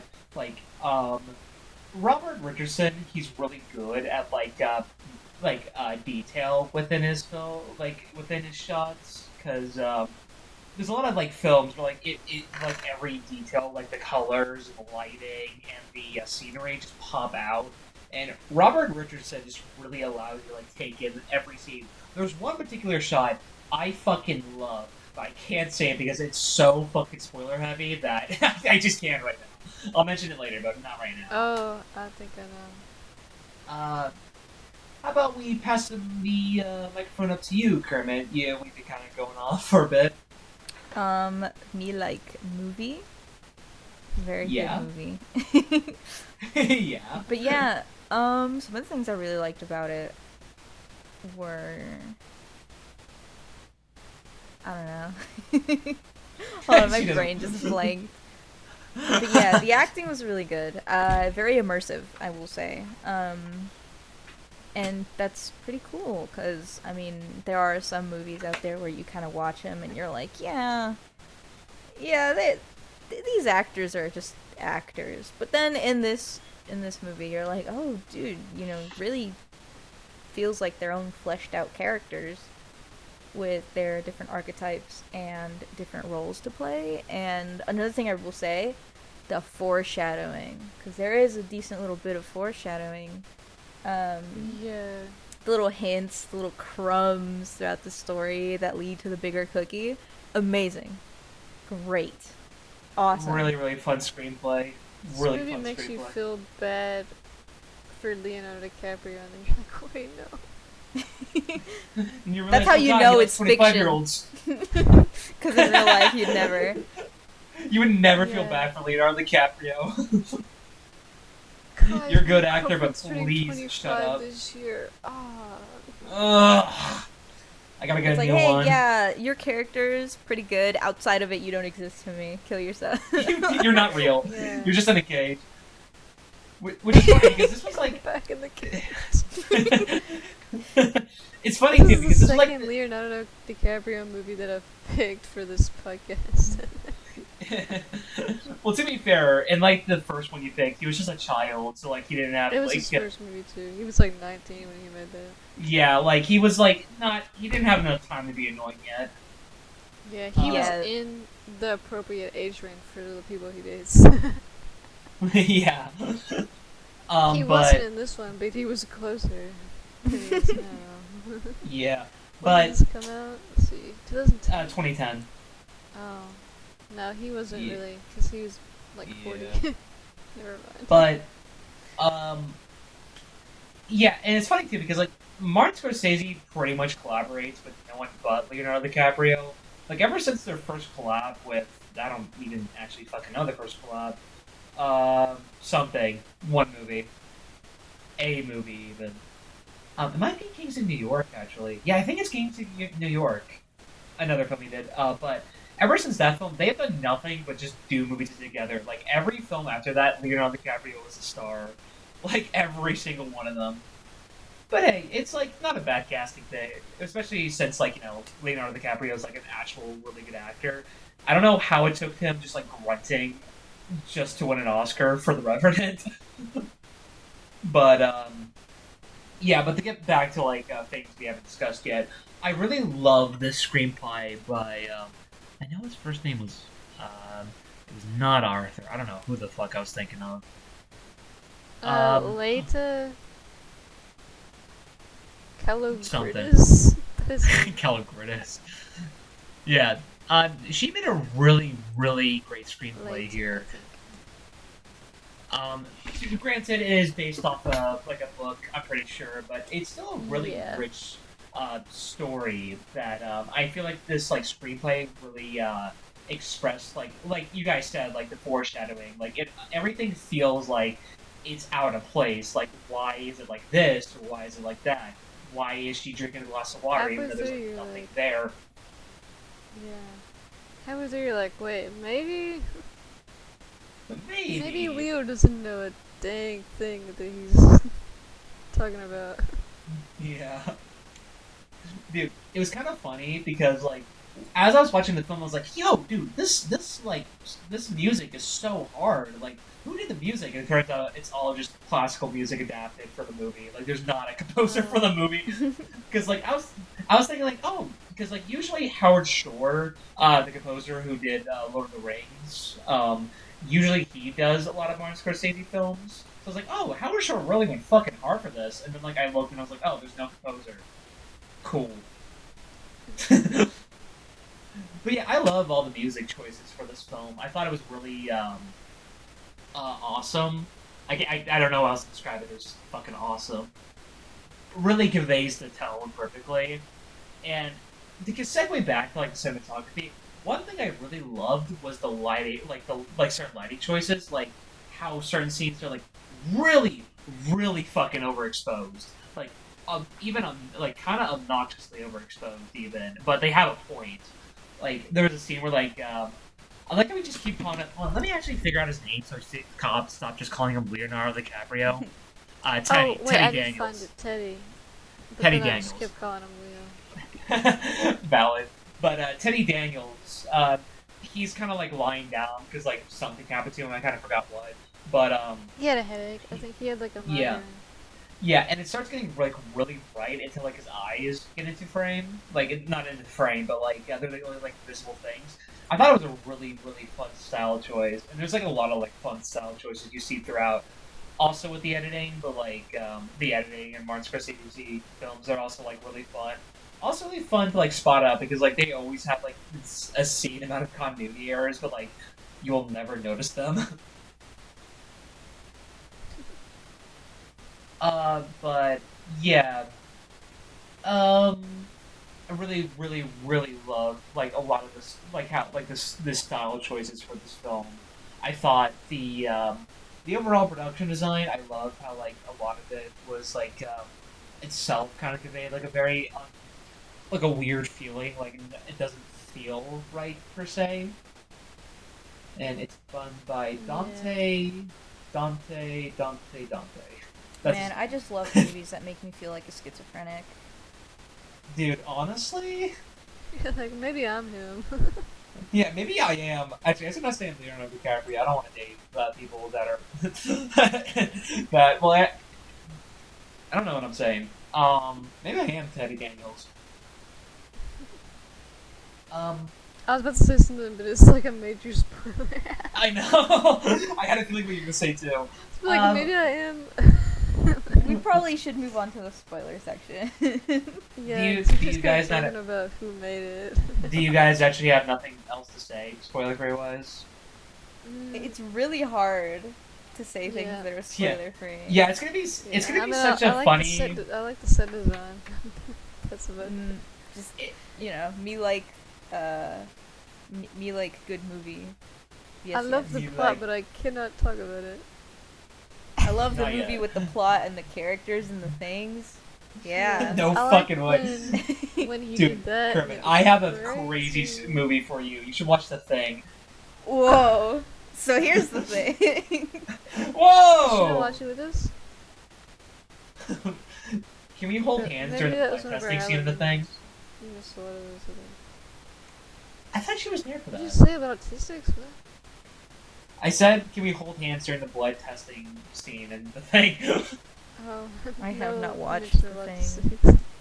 No, wait, great. yeah, I Yeah, did. we should watch Yeah, I it. did. I'm lying. Okay. I'm a liar. I'm a creep, I'm a weirdo. Yes, Radiohead. I love Radiohead. Yeah, I love The Book of Life. Man, I love I head. love And I love radios. I wish I could get head from a radio. Dang, call me a radio. What? Okay, whoa. Damn! Do I need to leave the room? Jason Tigger. Okay. Okay, we should I don't know, man. we You should can, move like, on to the watch, spoiler. I guess. I don't want to be in the cuck chair. No. You know, I'm getting to the spoiler section before you guys just fuck. Hey, folks, we're going to be spoiling the shit out of Shutter Island now. Shitter Island. So can you kill I'm yourself? sorry, One continue. second, leave me alone. That's the plot to the song. No, I'm not continuing. I'll see you later. Goodbye. He couldn't handle the Shitter Island. This is so sad. The podcast is over. I fucking hate talking. So if you want to avoid spoilers for Shutter Island, skip to this timeline right now. Stop fucking laughing. I swear to God. But yeah, besides that, we're gonna be spoiling Shutter Island right now. So 3, 2, 1. Bada boom, bada bam. The spoiler Teddy is Daniels it's the actually the murderer. Shitter Island. I am gonna skin you alive. You can go ahead and try, but the doctors already took my foreskin, so. You have a dick? Not No. anymore. Yeah, they took it. Why'd you say? Why'd you say it like that? No. You know, like, You said it with such yearning. I miss it. I don't know. Okay. So You believe know it or when, not, like- Shutter Island does not have Like, you force. get like a haircut with like a razor, and like they forget to put the guard on. Oh man. Yeah, they I'm forget sorry. to put the guard on. We're being so disrespectful. I'm so sorry, Jason. Please I'm continue. I'm crying. I'm gonna fucking kill myself. Anyway, so, so this is another movie where it turns out a lot of what happened was in the character's head, but Like unlike all of Perfect, it. yeah, unlike Perfect Blue, where it's like a mixture of like, okay, what is fantasy and what is reality. Shutter Island, it's all like most of it was like literally just Teddy Daniels running around like a Or it's schizophrenic. fabricated by people who are putting on an act for him because he is this way. Yeah, Terrible yeah. method So, of therapy, by the way. Yeah, like once you honest- see that someone is violent and irrational, but also smart and dangerous, I think the last thing you should do is like put them in Give them all delusion access. where it can be Give them broken power. and they get violent when it does. Especially with that much freedom to roam around. Yeah, He literally blows up a car and like drugs a doctor on the It's span like of like moms 5 who don't minutes. discipline their kids and just let them run around and be other people's Yeah, problems at Ben, the Walmart. maybe this Awful. doctor. Yeah. I hate Oh this. god, that's a woman. But yeah, Like, go ahead. sometimes I think that kids should get a woman. I think kids should be thrown More around. like the parents, though. I think the parents should get a woman. I should be allowed to hit parents in public. You should be allowed to ram your Walmart cart into the parents of a disruptive child. They should be allowed to ram their Yeah. dad in front of their kids. What? I didn't say anything. That wasn't. You're going crazy. You're Teddy Daniels. Oh no. I'm in Shitter Island, holy shit. Now that I'm gonna fucking now kill that we're myself. in I the swear to spoiler God. thing, so you're Leonidas. Or I'm what? you're Lettuce. Sorry, Lettuce. Was it Richard Lettuce? Lettuce? Lechuga? Lettuce. Mustard. Lechuga. Yeah. Okay. Teddy Daniels, aka Lettuce. The whole time. That's no fucking way, dude. So, to get into like actual like plot points, so the whole movie is like conclusive at the lighthouse. Like it pretty much ends like even though there is a scene like right after it, it pretty much ends like at least for like Teddy's story, it ends at the lighthouse where like everything gets shattered, and we learned that like this isn't even the first time any of this happens. Like this could have been happening like multiple times, and like this is just like the final like event before they're like, okay, he's a lost cause, lobotomize him. Yeah, because Yeah, they the were first like, time... this is your last chance. This is happening multiple times. Yeah, because the first time they had success with him, you know, returning back to a not insane state of mind. And they were like, oh, well, awesome. But then he reverted and regressed. And so they were like, okay, we're going to try this again. And if it doesn't work, then desperate times call for desperate measures. Bring in the lobotomy stick. Lobotomy. So yeah, really interesting. Like I don't blame them for trying again, though. I just question why they would try something like that in the first place. Yeah. Especially for how like he was just given access to like everything. Like they didn't even try to like limit it. He was just like, okay, you're gonna go wherever the hell you want, and we'll just see what happens. Like listen, you're allowed to Mark hurt people, just you know. Like, do you In our really just want to controlled let environment, Mark we make Ruffalo? pain. Like, I know most people would want to be around Mark Ruffalo, but he can't be around all the time. If that was the way I got to be around Mark Ruffalo all the time, yeah, I'd fake being crazy for that. You're gay. No, he's his doctor, so you can see him every day anyway. That's the point. Yeah. No, But I realized that his peak was whenever he was in Zodiac and he had those little sideburns. I'm not interested in this movie. In him in this movie. This is okay. I thought you were just like saying straight up not interested in this movie. It's like, why the fuck I'm do you really pick it interested then? in the movie. But I really do love how like a lot of like scenes they're either just like gaslighting you, like purposely gaslighting you, not like, you know, emotional manipulative, or it's like, oh, you should care about this character when they're like literally Hitler. But in Shutter Island, it purposely gaslights you to believe like, oh, Teddy Daniels, he's actually just like trying. There's like a huge conspiracy going around that like he has to like solve before like it outright becomes too late. and then like a lot of scenes turn out to be like his state of mind, like what he wants to believe. Like he's created this entire world. Like it's down to the point as the aesthetic, because at the end of the film, we see what the actual look of Shutter Island looks like, and it looks like nothing what Teddy was imagining. Like it's sunny, it's full of like green, like it's a nice, it's like a nice looking place. Meanwhile, his version, it's like completely isolated. There's not a single sunny day.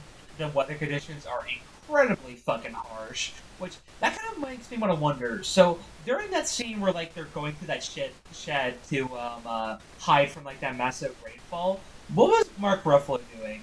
Was he just like chilling there, just like, oh yeah, the rain, oh no. Yeah, yeah, when they're like in the mausoleum.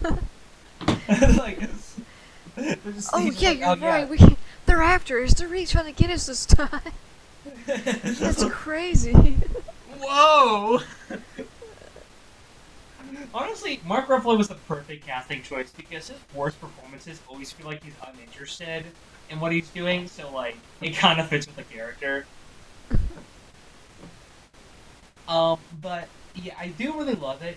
I will get into one thing though that I feel like this is gonna be one of those movies. So there's certain movies I do watch that really benefit from a rewatch, either because like one, the movie is confusing as fuck and it just requires a rewatch to even remotely get, or two, it's just a rewatchable movie. Like it can even not even be like a deep movie. Like I wouldn't really consider like a movie like Wet Hot American Summer to be deep, but I would rewatch it like any day of the month, really.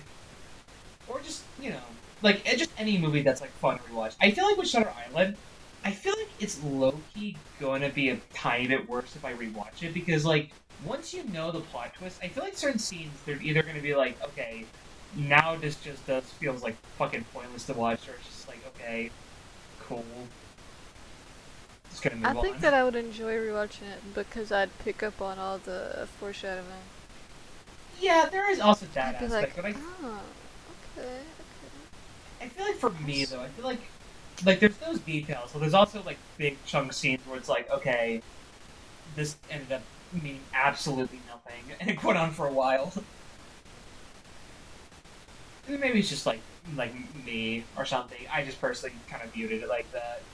I will Um, say that upon rewatching it, I feel like, which I might do in the future, I feel like it might be, I don't know, it might feel like it starts looking like it's just the main character's word against the people telling him from the very beginning. Things like, oh, you need to forget about your wife and all this stuff to move on, and blah blah blah. Those are the moments that really start to feel like, at your first watch around, that's what makes you start to doubt the reliability of the main character. But upon rewatch, you'd probably just be like, oh man, he's fucking stupid. he's fucking dumb. Like, they're literally Dude, that telling scene- him, like, hey dude, like, buddy man, hey guy, so. listen, there's something wrong with you. And he's like, no. No. Dude, that scene where like we get the full past of like what happened to our main Oh, character. with his wife Like, and kids. yeah, Ooh, dude, that was a that good fucking scene. dude. That's what I was getting into earlier. That scene where like he sees the pond and like you just barely see like the three kids dumped in there, dude. Fucking like Yeah. incredible shot there. Holy shit, was it good? Like, can you imagine just like setting up that shot to begin with?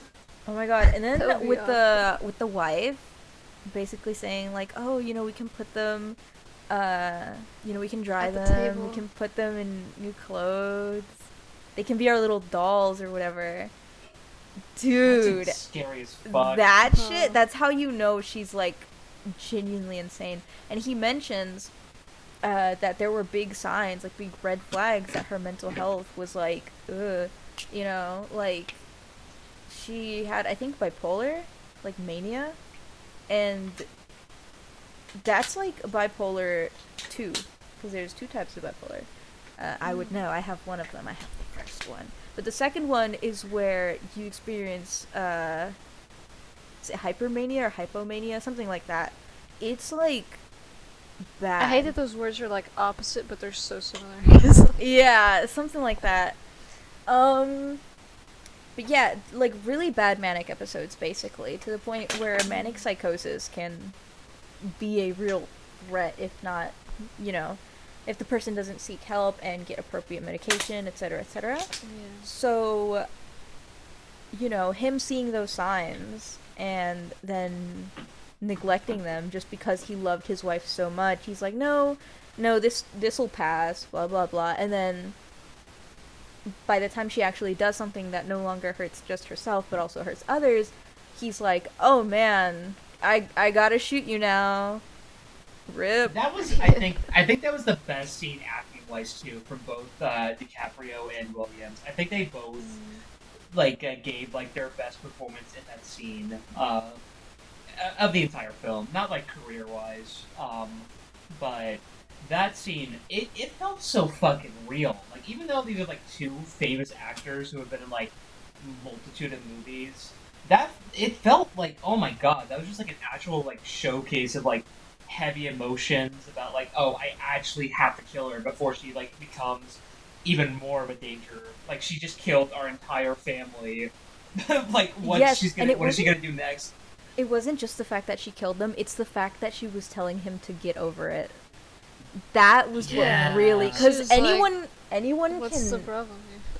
yeah, anyone under different circumstances can like kill someone, and that's, you know, a thing on its own. But the biggest tell of the kind of person that they are is the reaction afterwards. So for someone to have such an apathetic reaction to killing all of their children, yeah, it's no surprise that his immediate response was like, yeah, she needs to be put down. Needs to die. But I do love the fact that at some point it is emphasized that the biggest thing causing him such mental turmoil isn't the fact that she killed the kids. It's the fact that he feels like it's his fault for not getting her help. And in that way, Yeah. he's the one indirectly responsible for their deaths. And that's the biggest guilt in his whole, like, mental state, I guess. But yeah, really big fan of those details, because it's not just blame upon her, but rather also upon himself. And I think that might have also contributed to why he was still so heavily romanticizing the idea of her, even subconsciously. Because in his mind now, it's like, oh, dude, you know, yeah, she was mentally ill, but I was the one that could have gotten her help, so she's still this, you know, again, romanticized version in his head. I love the scene in the beginning where like that dream sequence with the two, where but They're like in their old house or whatever.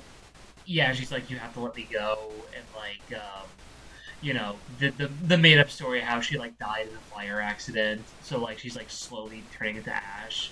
The VFX work in this film is honestly pretty great, all things considered. Like, I feel like it could have had a good chance of winning the Oscar if it wasn't for the fact that Inception was released that year.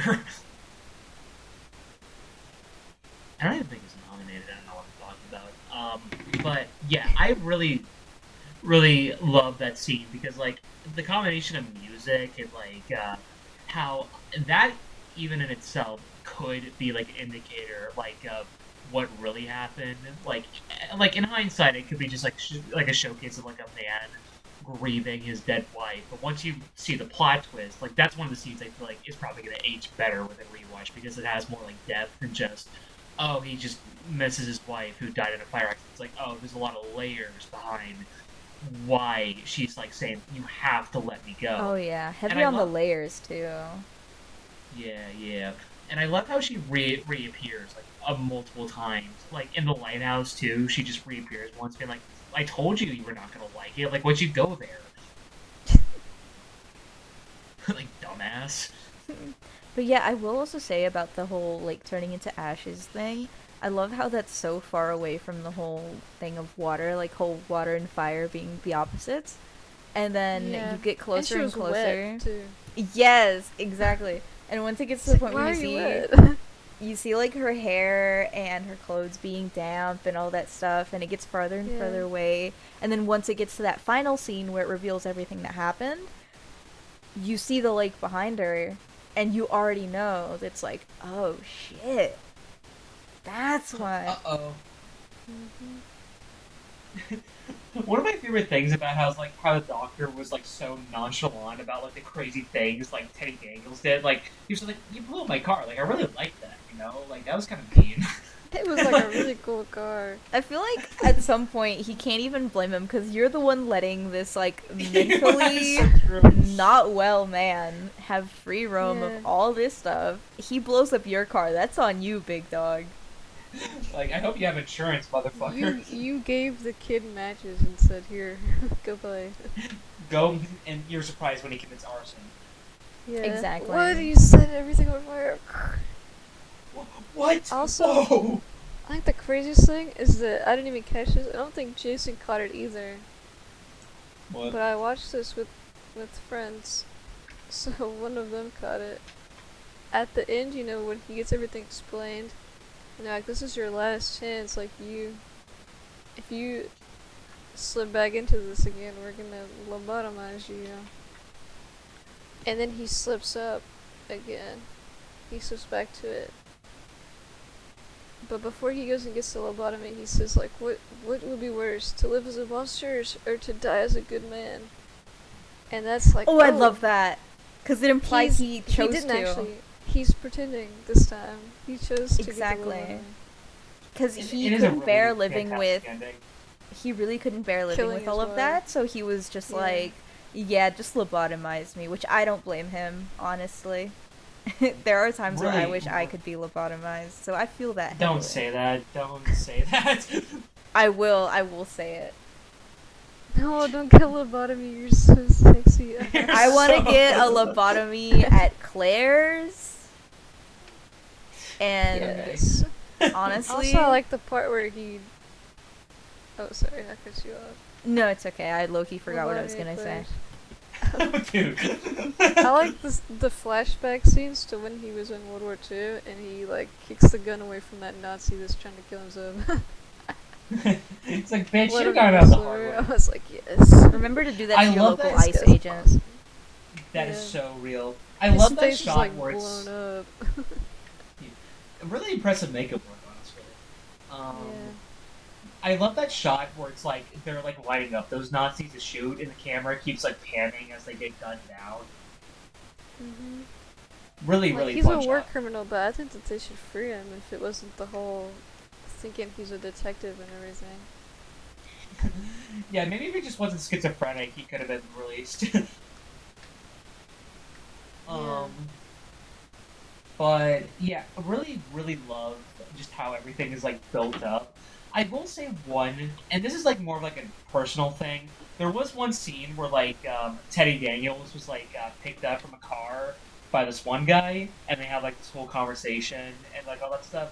Dude, it is so obvious the background was like green screen, or like there is like this old technique in like old films where like they put like a projector screen on top of like the scenes, so it looks like they're like the environments are moving. So maybe they did it that way.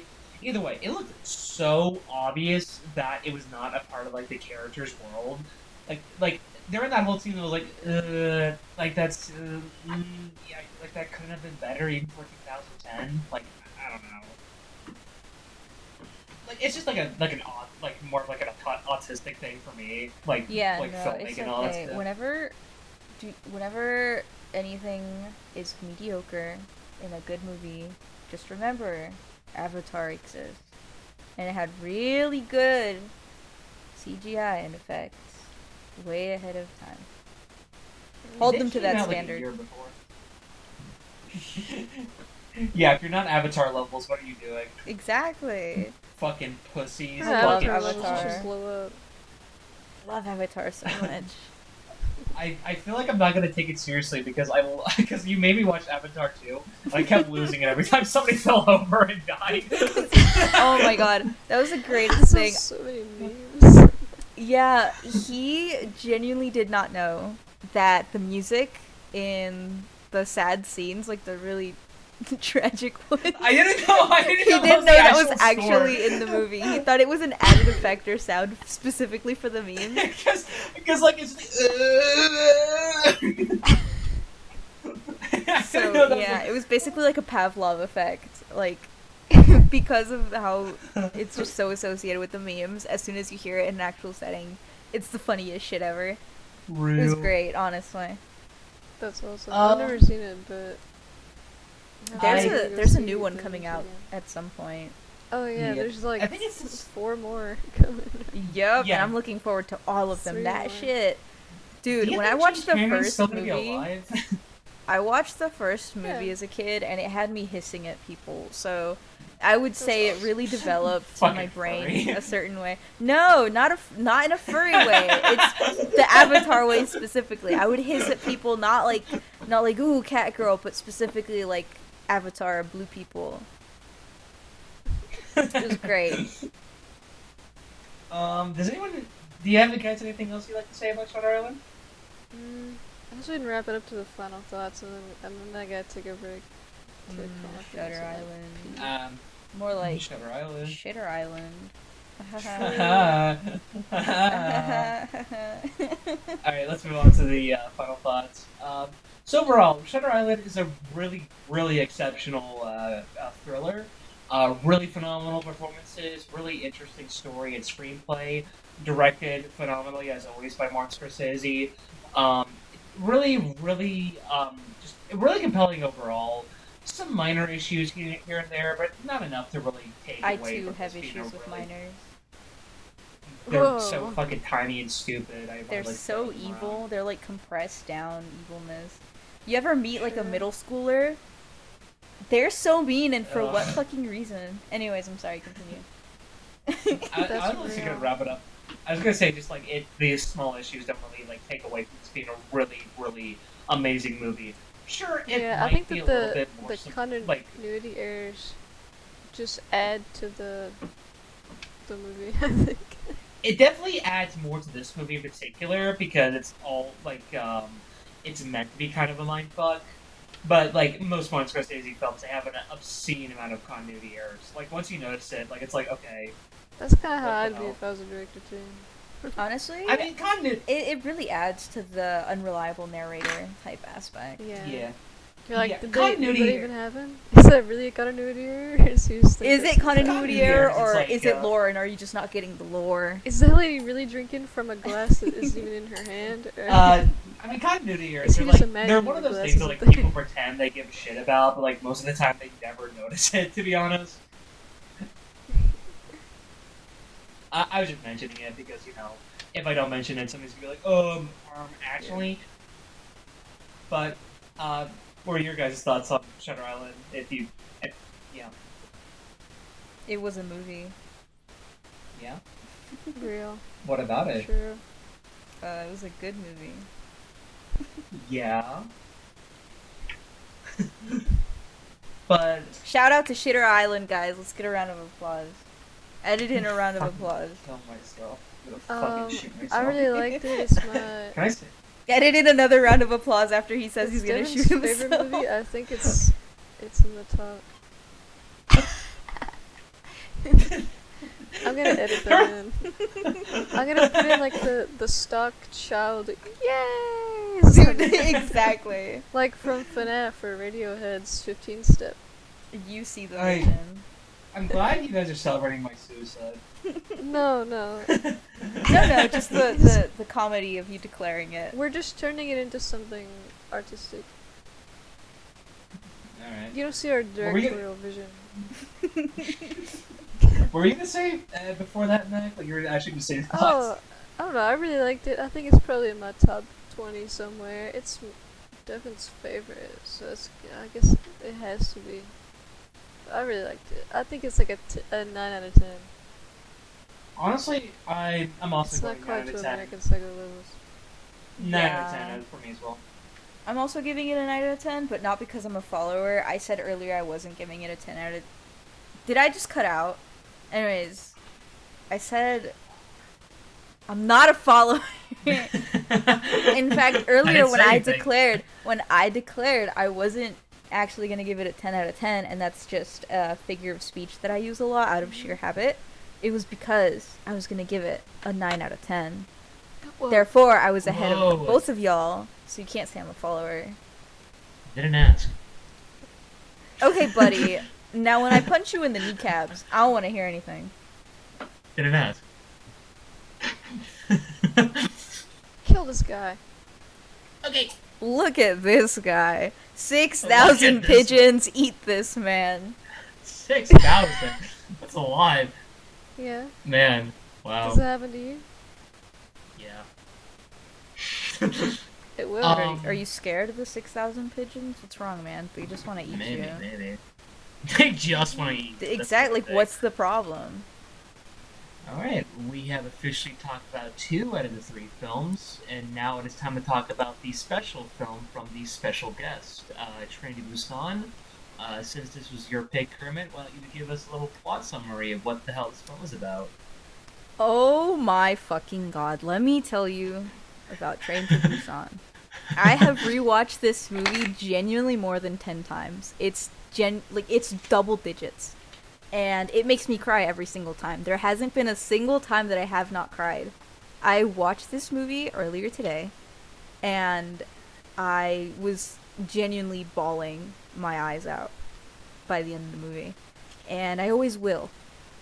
And I think that's what's special about it, because it's just such an amazing movie.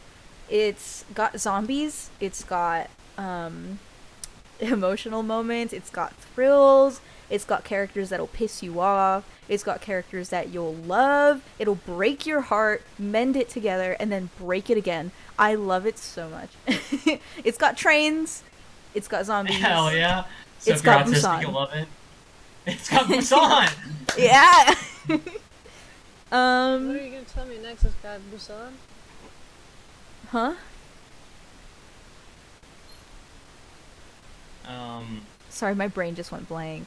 Oh, you like cut out whenever you said us. So what are you gonna tell me next? It's got Busan? Oh yeah. Yeah. It's got evil businessmen, and it's got a good businessman. So it's like flipping a So coin, more best of accurate both to the worlds. world, it's got evil businessmen. Exactly. And yeah, it's just great. I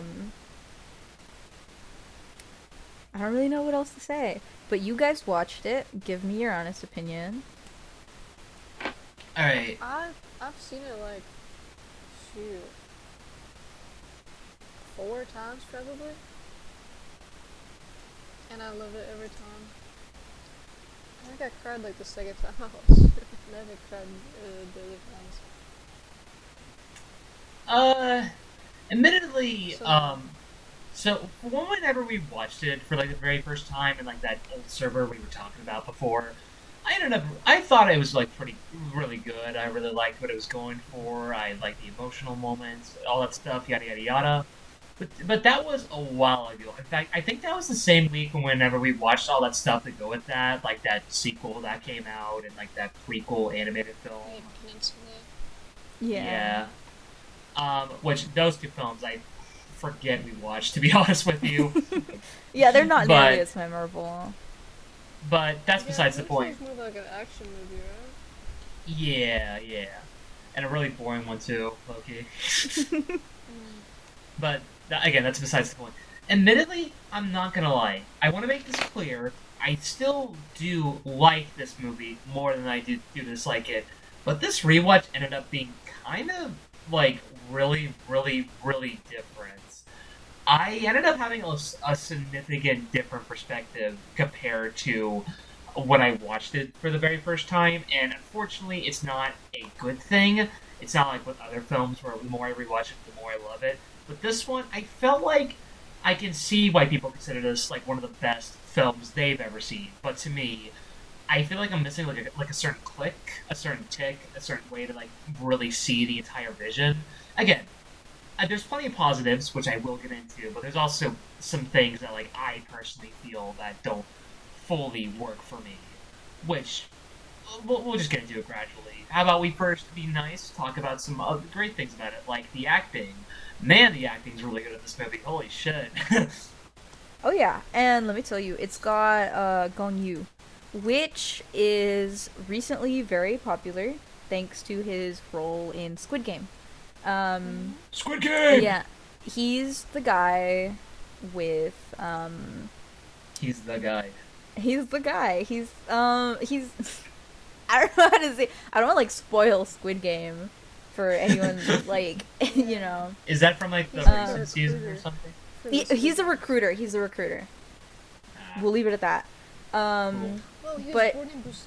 That's awesome. Yeah, and in season 2, he gets a more, in the first, I think, episode or two, he gets a more like direct role. But I mean, yeah, for the first season, he's really just a recruiter. But people love him in season 2. He got insanely popular. People loved him for his role in season 2. But I was the type of person.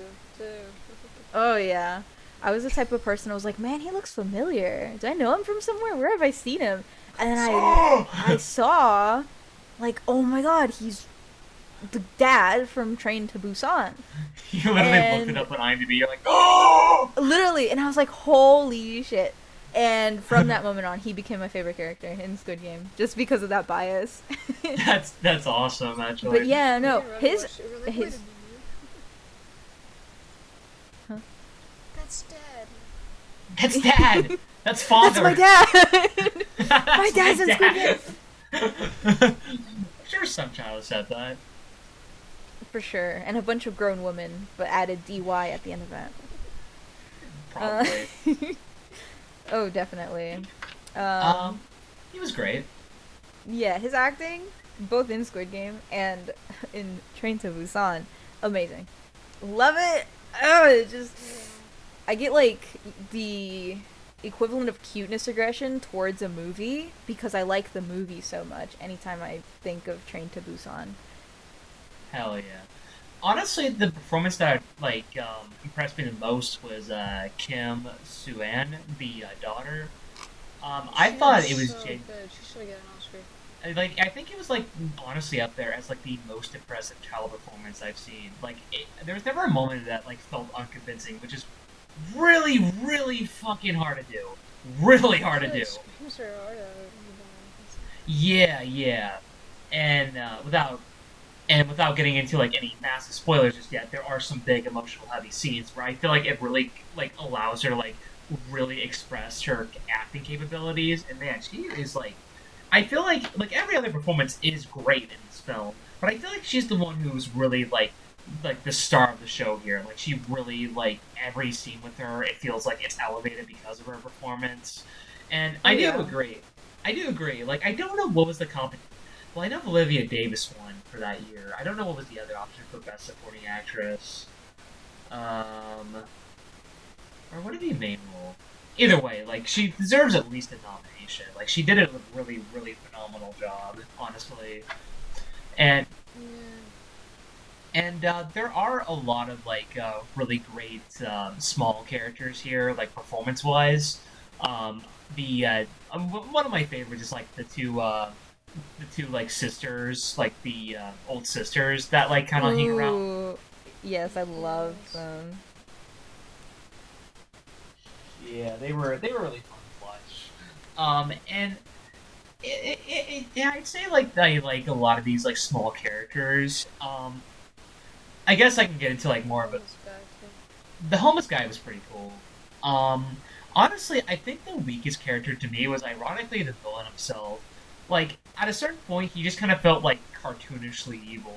It just felt like it wasn't really written in a way that felt how an actual corrupt CEO would act, but more just what the movie wants him to act. And I guess CEOs, they're I think he's awesome. supposed to embody, I don't know, capitalism altogether. Yeah, capitalism. Yeah. Ooh. For me, I personally think he's supposed to represent the type of people that the moment things go to shit, they have no empathy and they don't care about anyone around them. Their biggest goal is self-preservation. So because he's a businessman, that just, that really just puts the nail in a coffin. Like, hey, from the start, he's a little. You kind of suspect he's gonna be a bad person, and then it just gets worse and worse throughout the movie. I definitely Yeah, understand the that. whole Yeah. time he's on the screen. Yeah, I just kind of, I don't know what it is. I just really couldn't really click with them because he felt so. I don't know. It just felt a bit cartoonish for me personally. Like every decision he makes, it's like, okay, obviously. um, Yeah, I see that. um, but again, I'll get into some other positives. I think the premise itself is pretty fun. Zombie films are admittedly very tough to really nail in terms of plot, and it feels like a lot of the good ones they have a very simplistic like plot scenario, like Night of the Living Dead, like the birth of the zombie genre. Like a lot of the appeal goes to the fact that like it's mostly in that one house, and you're watching these characters desperately trying to survive, like a at this point like an entity they don't really even understand what it is because like when the movie came out nobody knew what the fuck a zombie was. They're like, oh, what the fuck is that? But yeah, Train to Busan has a fun idea overall because um I don't know if you know this, but trains once they go, you're stuck there. Crazy concept, I know, but so like the fact that a lot of these characters are downright trapped as like this zombie virus gets worse and worse, I think it adds a lot of like fear overall. Like I think a lot of like ideas conceptually are really neat, and there are definitely sequences here that are expressed in a very fun way. Like I do like the scene. Um, I guess I can describe it in a very discreet way. There's like a scene where these group of characters get separated, and another group decides to go out to fetch them. There's like a moment where we see where it gets revealed that like they can't really see all too well. It's expressed in a really fun way, and there's a lot of scenes that like get expressed in that similar sense where it's like, okay, that's cute. I like the idea, pretty much. But Yeah. should probably pass the mic to you two, honestly, because you probably have a lot more like passionate things to say, and we should, get that out. So whoever wants to This speak was first. like the start of Korea, like reviving the like zombie genre. Cause I don't know, zombies are kind of like dead in America, and then Korea started making like some of the like It was really awesome zombie movies and shows. fucking awesome. Cause there's Turn of the Sun, there's a hashtag alive.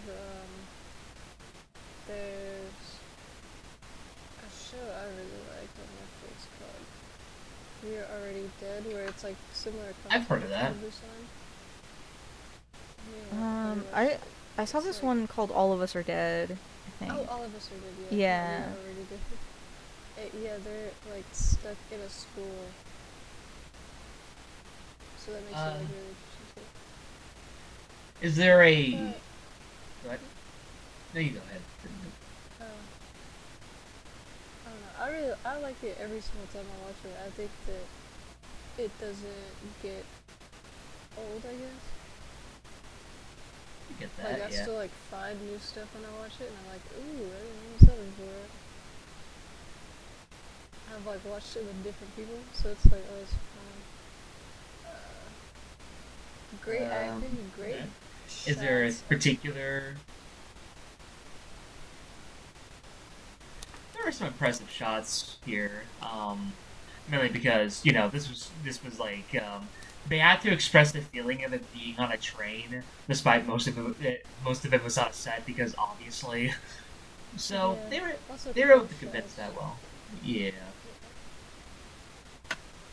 How about you, Kermit? Anything you'd like to particularly express? I'm sure you have some. Oh boy, yeah. So Go ahead and let it rip.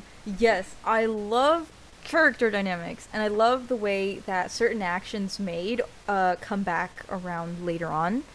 I will get more into that when we get to the spoilers, but I will say that it's very satisfying to watch at some point because the shady people do get what's coming to them eventually at some point. No spoilers. But but then for some people I imagine the ending would piss them off. But for me I like it. I like the ending because it's a heart-wrenching ending. It's like bittersweet because it's hopeful but it's devastating, but there's so much. It'll leave you with so many complicated feelings. The whole movie throughout have so many points where you just have these complex feelings about it, where you feel angry, you feel sad, you feel happy, you feel hopeful, you feel like they could have done something different, but obviously, they didn't. And then there were consequences for that, and this and that and whatever. And overall, I don't know, it has a special place in my heart. It's an amazing movie, and like you mentioned before, the child actors, all the actors are phenomenal. But for a child actor to be up there with them without that much experience, these people, some of them have had multiple roles before. This is a child, right? And for them to play the role so naturally and so convincingly and so passionately, like, in moments where she expresses disappointment or disinterest, you can really feel it without it being over the top or obnoxious. All that's needed is simple glance or facial expression or body language, etc., etc. And if she cries, it feels like a genuine cry. Again, not over the top, not forced. It's like a genuine, like, it just feels natural. And I like that a lot about a lot of the characters, how the acting just feels so natural. The responses to the situations are different. Each person has their own different response. Some people resort to self-preservation. Some of them focus on being protectors. Others just want to stay grouped with the people that they know and care about. And when these people are put together, there's so many different interactions that happen. And I love that. I love that because, again, as Jason mentioned before, it does take place on a train, which does give it a twist. Because in other zombie movies, the main focus is escaping, populated areas, finding somewhere to, set up camp, meeting up with other survivors, etc., etc. In this one, you're trapped. You're trapped with a whole bunch of different groups of people that aren't going to have the same interests. They aren't going to have the same plan of action. A lot of them are going to be followers and are very easy to persuade to the wrong side. They can turn against you. And they will genuinely just throw you to the dogs, metaphorically speaking. And and so it puts you in a situation where you are forced to interact with people. There is no option to isolate yourself. There is no option to wait things out. You have to take action, and you have to deal with other people that are also taking action, albeit sometimes different than your own. And then there's the zombies. Zombies on a train. And I'm tired of these motherfucking zombies on my motherfucking plane. Yes, I love that. They're not slow. They're not, they're not sluggish. They don't have many, weaknesses that you know of. And yes, they do learn of a flaw at some point, which allows them... Yeah, they're blind as shit in the dark. And this allows them to, find ways to not immediately be screwed as soon as they see a horde of zombies on a train. And I feel like that balances it out really, really nicely. I feel like they did it in such a way that it doesn't feel like, okay, well, we have to give them something. No, it feels like, hey, you look at their eyes, it makes sense, And they kind of established that a bit earlier in, a different way when they, covered that, that window with a bunch of newspapers and they all of a sudden are what the fuck. They can't react to things they can't see, so it makes sense that, you know, you learn that early on in the movie, so it makes sense that, yeah, it would apply to being in the dark too. Unless, of course, they're already latched onto something. If a zombie's already biting you in the dark, you're cooked. But if you're all the way over here, a zombie's all the way over there, and it's dark, you're fine. And I love that. I genuinely love the different takes they did. I love the different look of the zombies, especially since it's so fresh. Like the apocalypse situation is so fresh that they don't have time to decompose. So you are at the disadvantage of them having full body capacity while not having any human mind or morals. So it's awesome. I could go on and on about this movie. And the different dynamics, the different courses of action, the different responses, the different little tidbits of information that are dropped throughout the movie. And it's great. It's amazing. It's my favorite movie. Yeah. Moving on. I think, for me personally, it's gonna be a huge contrast because you just went on like a 5-minute tangent about like why this is like your favorite movie ever, and now I'm here being like a negative Nancy. So in the next episode, me and Jason are actually going to be throwing hands live stream. You're a fucking guest, bitch. You're not gonna be in the next episode. I'll come back just to fight you. In the next episode, Mac and Jason will be having their normal conversations, and then you will hear me in the background of Jason's mic beating him up. It's like, alright, so about this one, what the fuck is it? Oh! Exactly. Get ready. But to get into it, I think one of the main reasons why this rewatch was a lot more negative for me is that I realized that a lot of the reasons why I clicked with this film don't really have to do with the fact of like one of its main appeals, that it's a zombie movie.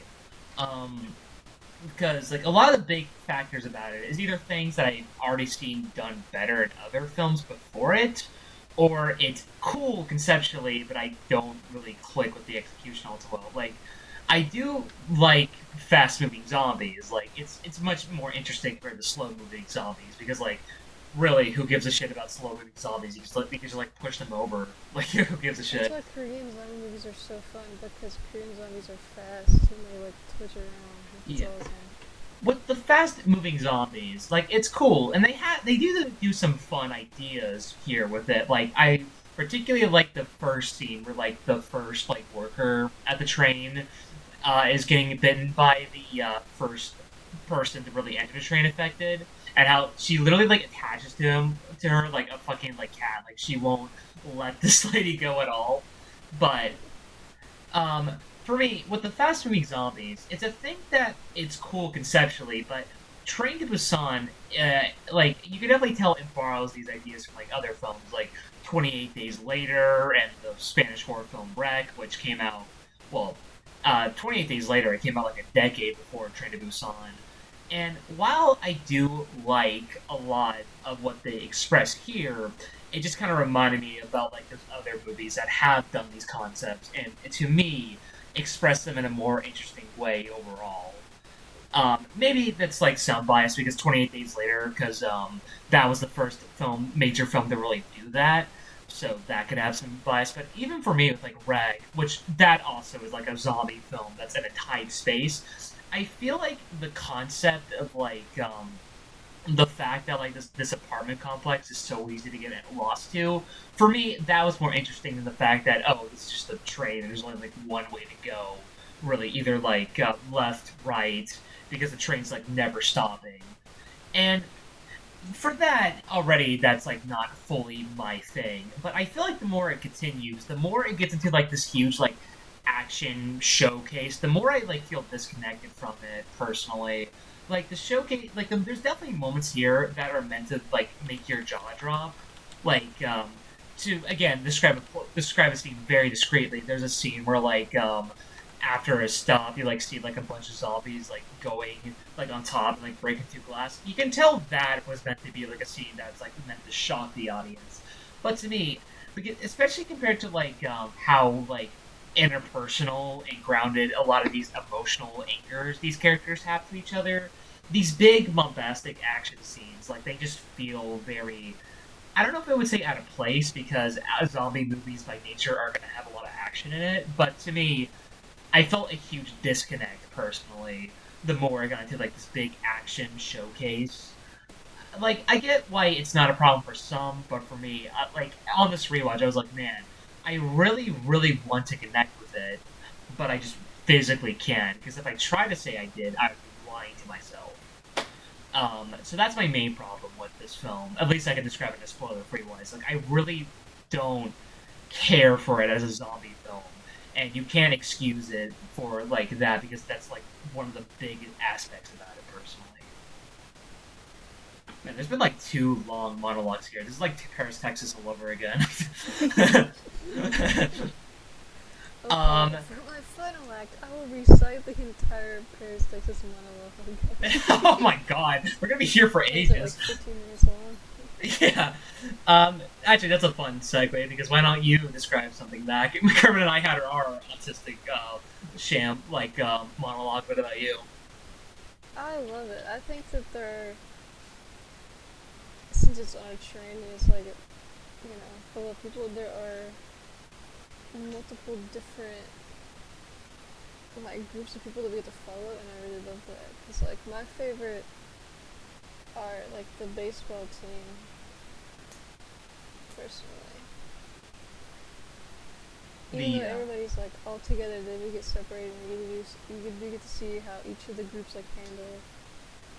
Yeah, it's like situation and environment, and when they are off the train, it's still not any better. yeah. In fact, it's It's even kind of so- worse. Yeah, Uh, you should see how like each like line of thinking gets people, like how far it gets them, like just following what some billionaire says, or sticking close together and wrapping your hands up and finding weapons, and yeah. you get to like the different sides of like how people would handle an apocalypse scenario. It's really cool. I think you're a little harsh on it. I think we should jump Jason. That's my review.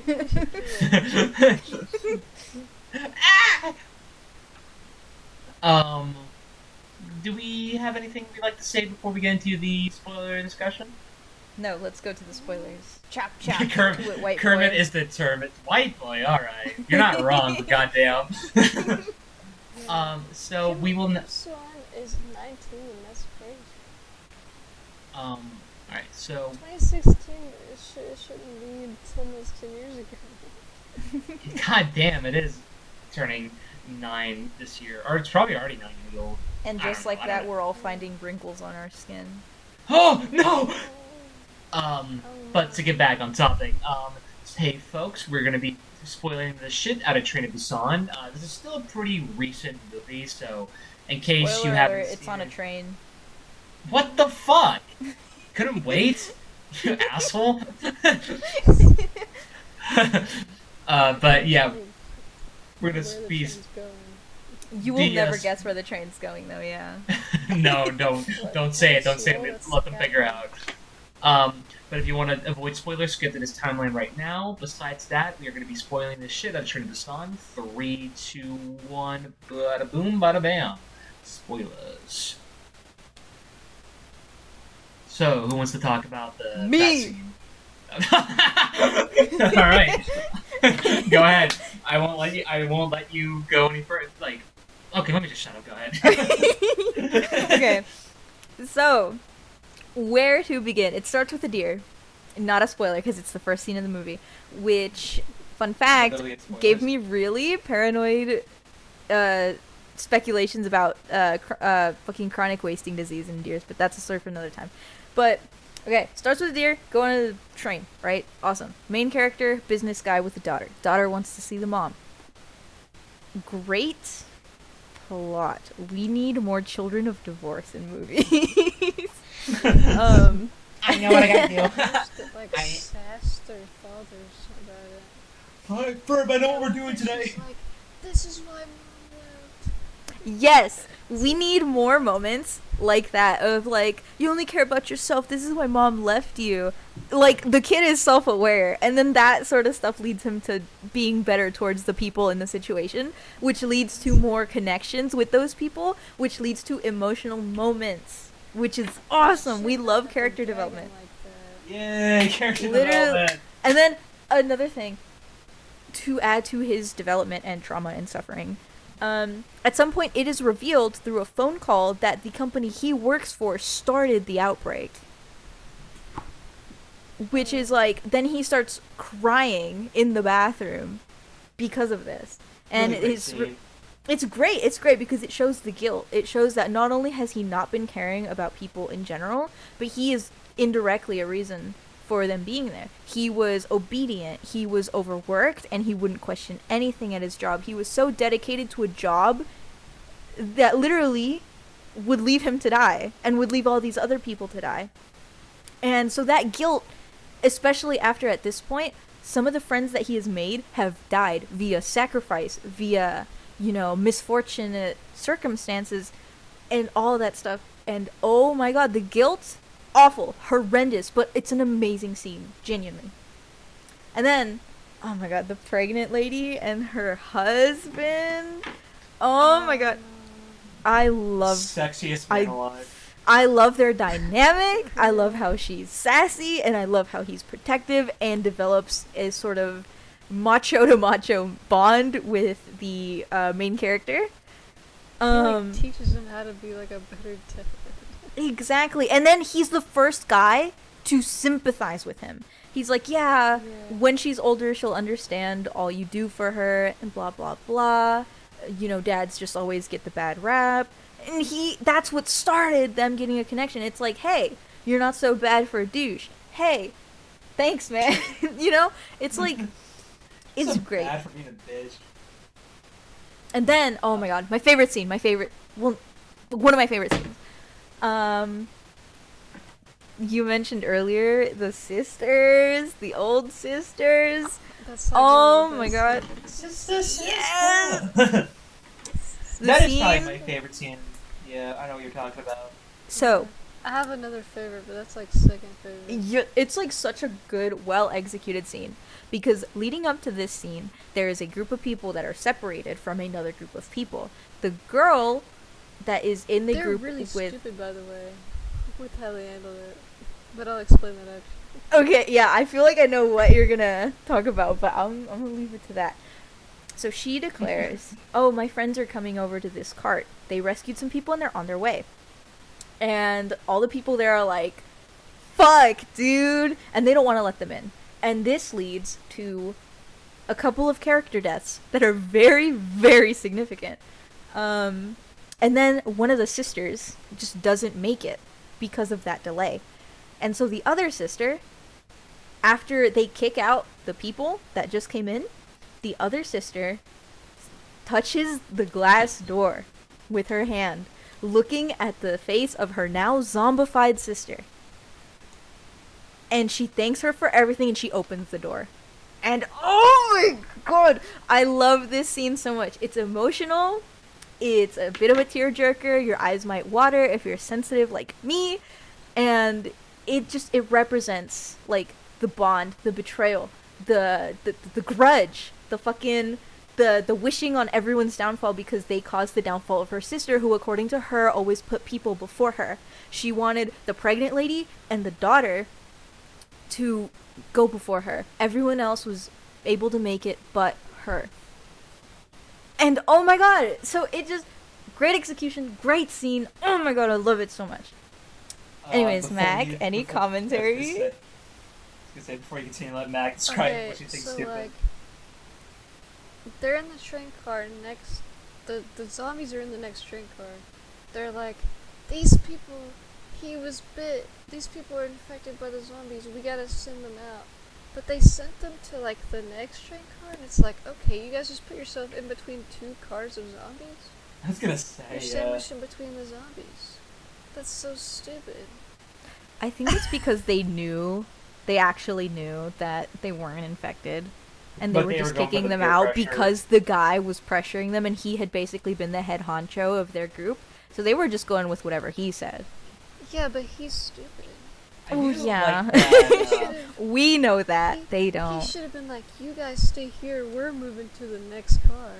I do like the slow-mo shot of like showing the zombies going in and just like going banana crazies with all those people in there. It's so good. I love that they watch through the window the people getting murdered. Like, oh, Yeah, it's so because- awful. I hate looking at this and they don't look away. But the people did that to themselves because they literally tied Yeah, they the did. door so they wouldn't be able to come back in if they wanted I was to. gonna And say, then like, that if they was just their didn't tie the downfall. door- If they weren't so stupid to tie that door, they would have just been able to open it.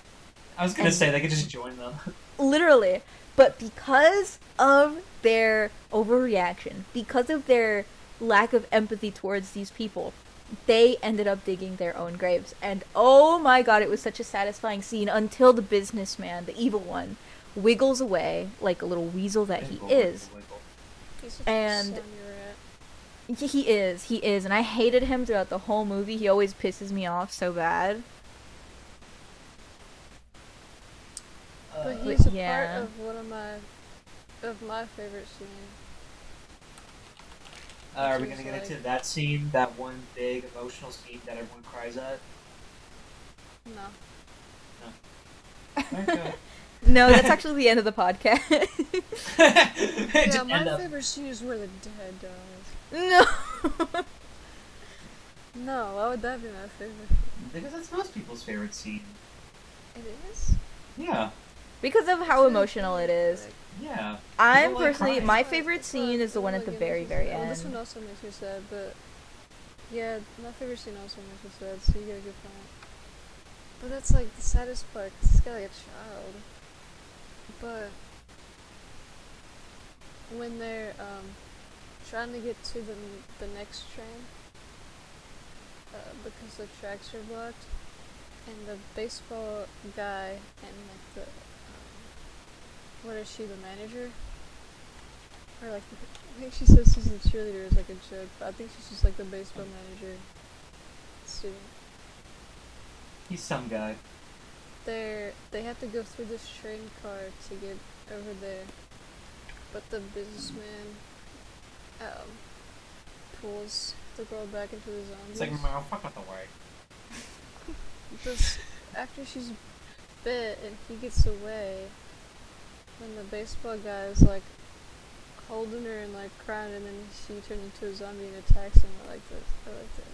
That's like my favorite one. It's so sad. Understandable. I like it. I She's- really do. It's great. I see the appeal. It's like, yeah. If my man got turned into a zombie, I'd probably let him eat me too. I You hear think that, Devin? I'd probably be like, yeah, but I want to do that now. it's really good because it shows like the duality of self-preservation versus actually caring about the people around you. Like the guy threw Yeah, 'cause the her businessman and then is okay, ran. Yeah. He didn't have to do it. He could have closed the door. Exactly. Or let her Like, there was no point. He's just evil for the sake of being evil, and they do that That's on what I mean. purpose. It's kind I of think. cartoonish. I know. If he couldn't break the glass, then the zombies would have got him either way. Yeah. And then the worst scene is right after that when he gets the conductor. conductor killed. That's It so was like- stupid. Because you the said conductor that. was set. He was all set to go. Yeah. And he's like, oh, I'm going to help this guy because I think he just twisted his ankle. So he goes, gets Mhm. pushed down, and he's like, help me. And then the guy just runs off. I'd be mad And as his acting hell. is really good. It makes me really sad every time. It's genuinely, yeah, it's like, Well, it's like sad. It's like upsetting. it's very upsetting. And then when the guy has the audacity to be like, please, I'm going to visit my mother. I don't want to be a zombie. Can you get me to Busan? And then they're like, hey man, you're kind of already infected. And then he chooses that moment to fucking like turn. It's like, hey buddy, you should have jumped off the rails or something. Kill yourself. Kill yourself now. Kill yourself! That last fight with the billionaire that makes me mad is like that pregnant lady. She could have put her purse in his mouth, but she didn't. Which, like, yeah, it's a split second thing, but I'm like, man, if she put her purse in that guy's mouth, he wouldn't have bit her guy. He would have lived. Honestly, I feel like another course of action was like the chain that he used to tether to himself. He could have tied that into the dude's mouth and then just chucked him off. Yeah. But it was, maybe you know, something in his mouth. heat of the moment, you know, he was just Yeah, focused yeah. on saving them, which Yeah, is really such a heroic way to fucking go. And then when the moment he realizes he's infected, basically, his first priority isn't to panic or anything, it's to rush. To rush and lock in and be like, okay, this is the break. You hit the brake when you need to stop. And you... Yeah. He has to mansplain how to control a train to her. And then with his That's the most daughter, woke he's thing I've just ever like... heard.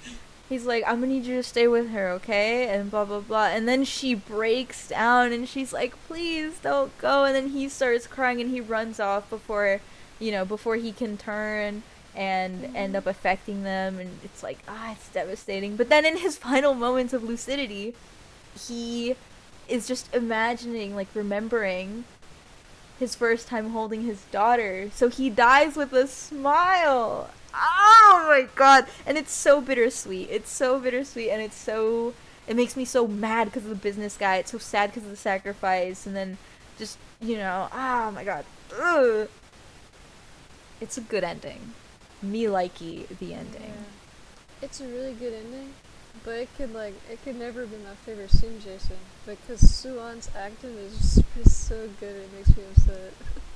Well, it's kind of like the Iron Claw, where like She's the like screaming and crying. I'm just like, oh, no. It's like you can Yeah. feel the Yeah, it's like the Iron devastation. Claw. like the acting is so believable that you just Yeah. don't. It doesn't Yeah. make me cry, but it makes me really upset. It makes me cry.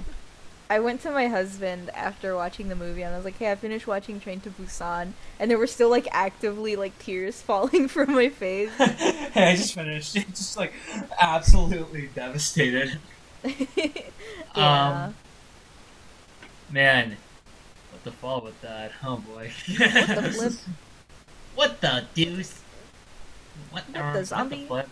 What the zombie? Well, man, I hate to ruin the passion once Okay, again. okay, buddy. Tell us your favorite scene before you start. At least keep it positive for a little bit longer. Well, we already mentioned it. We already mentioned it earlier. The scene where like the grandma's just like, you know what? Fuck y'all. I'm opening this door. Fuck you. Oh yeah. I think that scene's fucking awesome. Just the immediate like, you know what? Y'all bitches dumb as hell. Just open It the is. door. So, it's such a satisfying. It's just a shat. I almost said It came all around. satisfying. It came all around. Shat. This is my karma.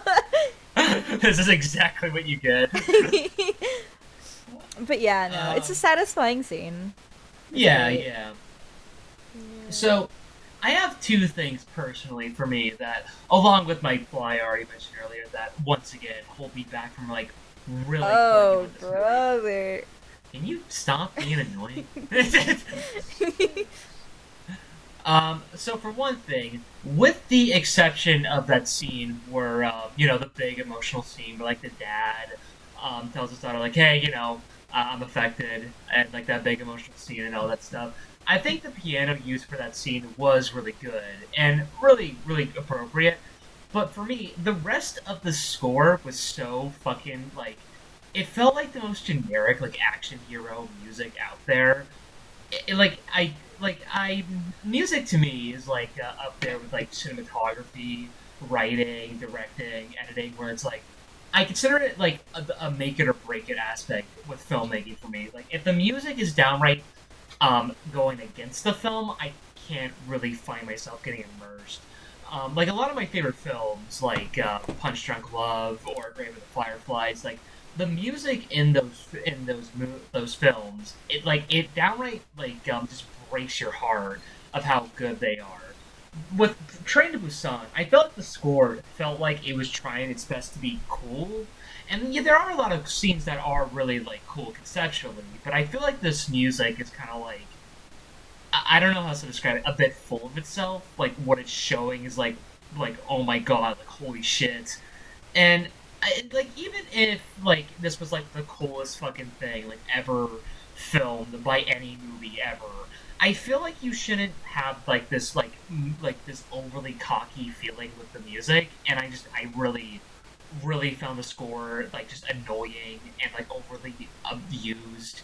In certain scenes, like especially during the more action scenes, like that ending where like all those zombies are clinging onto that train, like that scene in particular,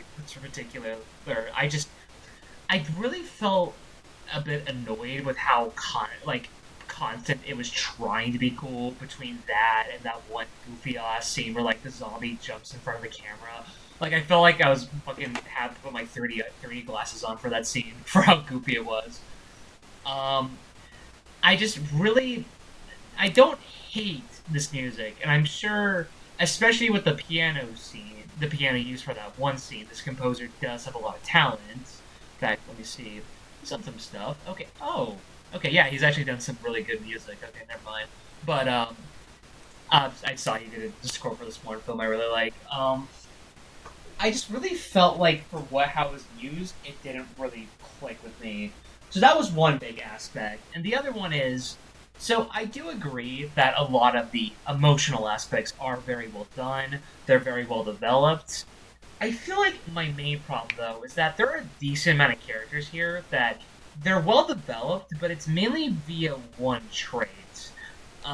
Like a lot of these characters were like given one basic characteristic and just written from start to finish with that basic characteristic. Nothing more, nothing less, which that's fine. I think it works in certain characters, but there are a lot of times where like I really couldn't click with characters because they felt very like one characteristic. Like you were just meant to feel with them one way beginning to end.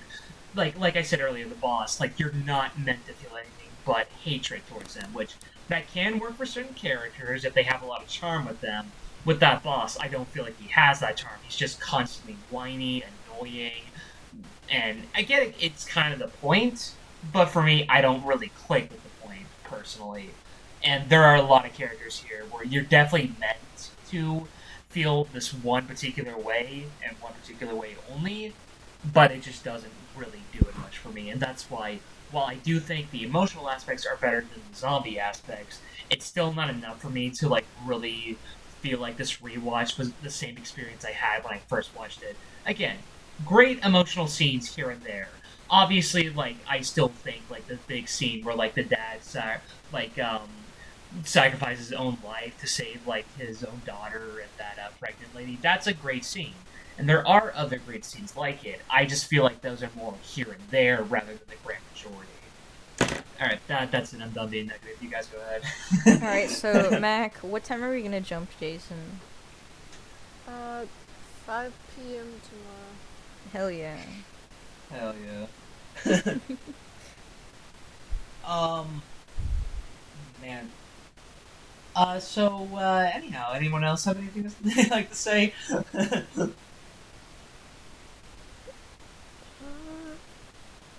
know. I feel like we give a recap. I feel like we talked about it a lot. That and What about? we're almost 2 hours and 40 minutes. Yeah, we have been recording for quite a bit. I mean, it was expected because it was a guest episode, and they're usually And like, for the my longest. next trick, I will ramble for another 30 minutes. Okay, go ahead. Do it. No, but I do really just, again, have to say how much I love the movie. And, I do understand the points. I know I've been really quick to jump to violence, but I do understand a lot You of your always do criticism. that. Yeah, that's just how I am. It's in my nature. But I But do I'm not- genuinely understand, especially with despite some character growth, most of the characters, you're right, do just have their specific roles in which they don't change that much, so you as the viewer don't change how you see them that much, which, I feel like the only character that does have that switch and change is maybe the main character, where, at the beginning he is a greedy businessman, he's very self-preservative, he doesn't really care too much about other people, etc., etc., and then as the movie goes on, he becomes more team oriented, and then at the very end even goes as far as to self-sacrifice, where the same character at the beginning of the movie would obviously do no such thing. So, it's a good development. But yeah, I do wish there was that same type of character development in the other characters. That being said, I still think it's a really solid movie, and I really do like the characters. I mean, for what it is, and in the short amount of time, the short amount of time that it takes place in, is just one train ride, right? Technically two, if you count the train hopping. Actually. So it really doesn't give them that much time to have any significant developments. I mean, especially since a lot of them weren't given a reason to. I mean, the guy that was fucking evil kept getting away and surviving with his tactics, so he didn't have a reason to stop. He didn't have any moments that made him change, made him think, okay, maybe this is fucked up. His main ideology was just sacrificing people that follow me will make me live longer. And it wasn't until he ran out of people that he himself got infected. So, that's what the build-up for that character is basically, for, I guess, to make the ending all the more satisfying when he does eventually turn and does eventually, get knocked off the train. Off screen. Yeah. Yeah, but it's satisfying to know he got chucked off a train. And it's satisfying to know he lived long enough to know he was infected and become devastated by it before he fully transformed. So it was good. And it shows, and he mentioned his mother in his final moments, which means, hey, Pro's a hey, mama's man. boy. Hey, you didn't care about those other people's families. Get wrecked, loser. Haha. But Always the mama boys. Definitely. And then, Nora. with the pregnant lady and her husband's sacrifice was really one of those turning moments where with the main character, it's like he was on the verge of tears, and he was even apologizing as he, went with the other people, even though the husband was the one that told him, hey, just leave me here. He was still apologetic about it. And honestly, really just genuinely a badass character. Even when he was going out fighting, he transformed and still held out. He thugged it out until his family made it to safety. Genuinely, goat character of the movie. He's a goat. Yeah. And just one of my least favorite deaths, simply because of how preventable it was. They had a whole couple minutes for those fuckers to open the door, and they didn't, and that led to the death of him and the sister of the older woman. But the payoff was the eventual opening of the door by the other sister, The grandma. which so it was a roller coaster in those moments. Those scenes back to back. It was first you're devastated, you might be on the verge of tears if you're emotional and sensitive like me, and then there's the sister scene, which is also really sad because she thought her sister was dead.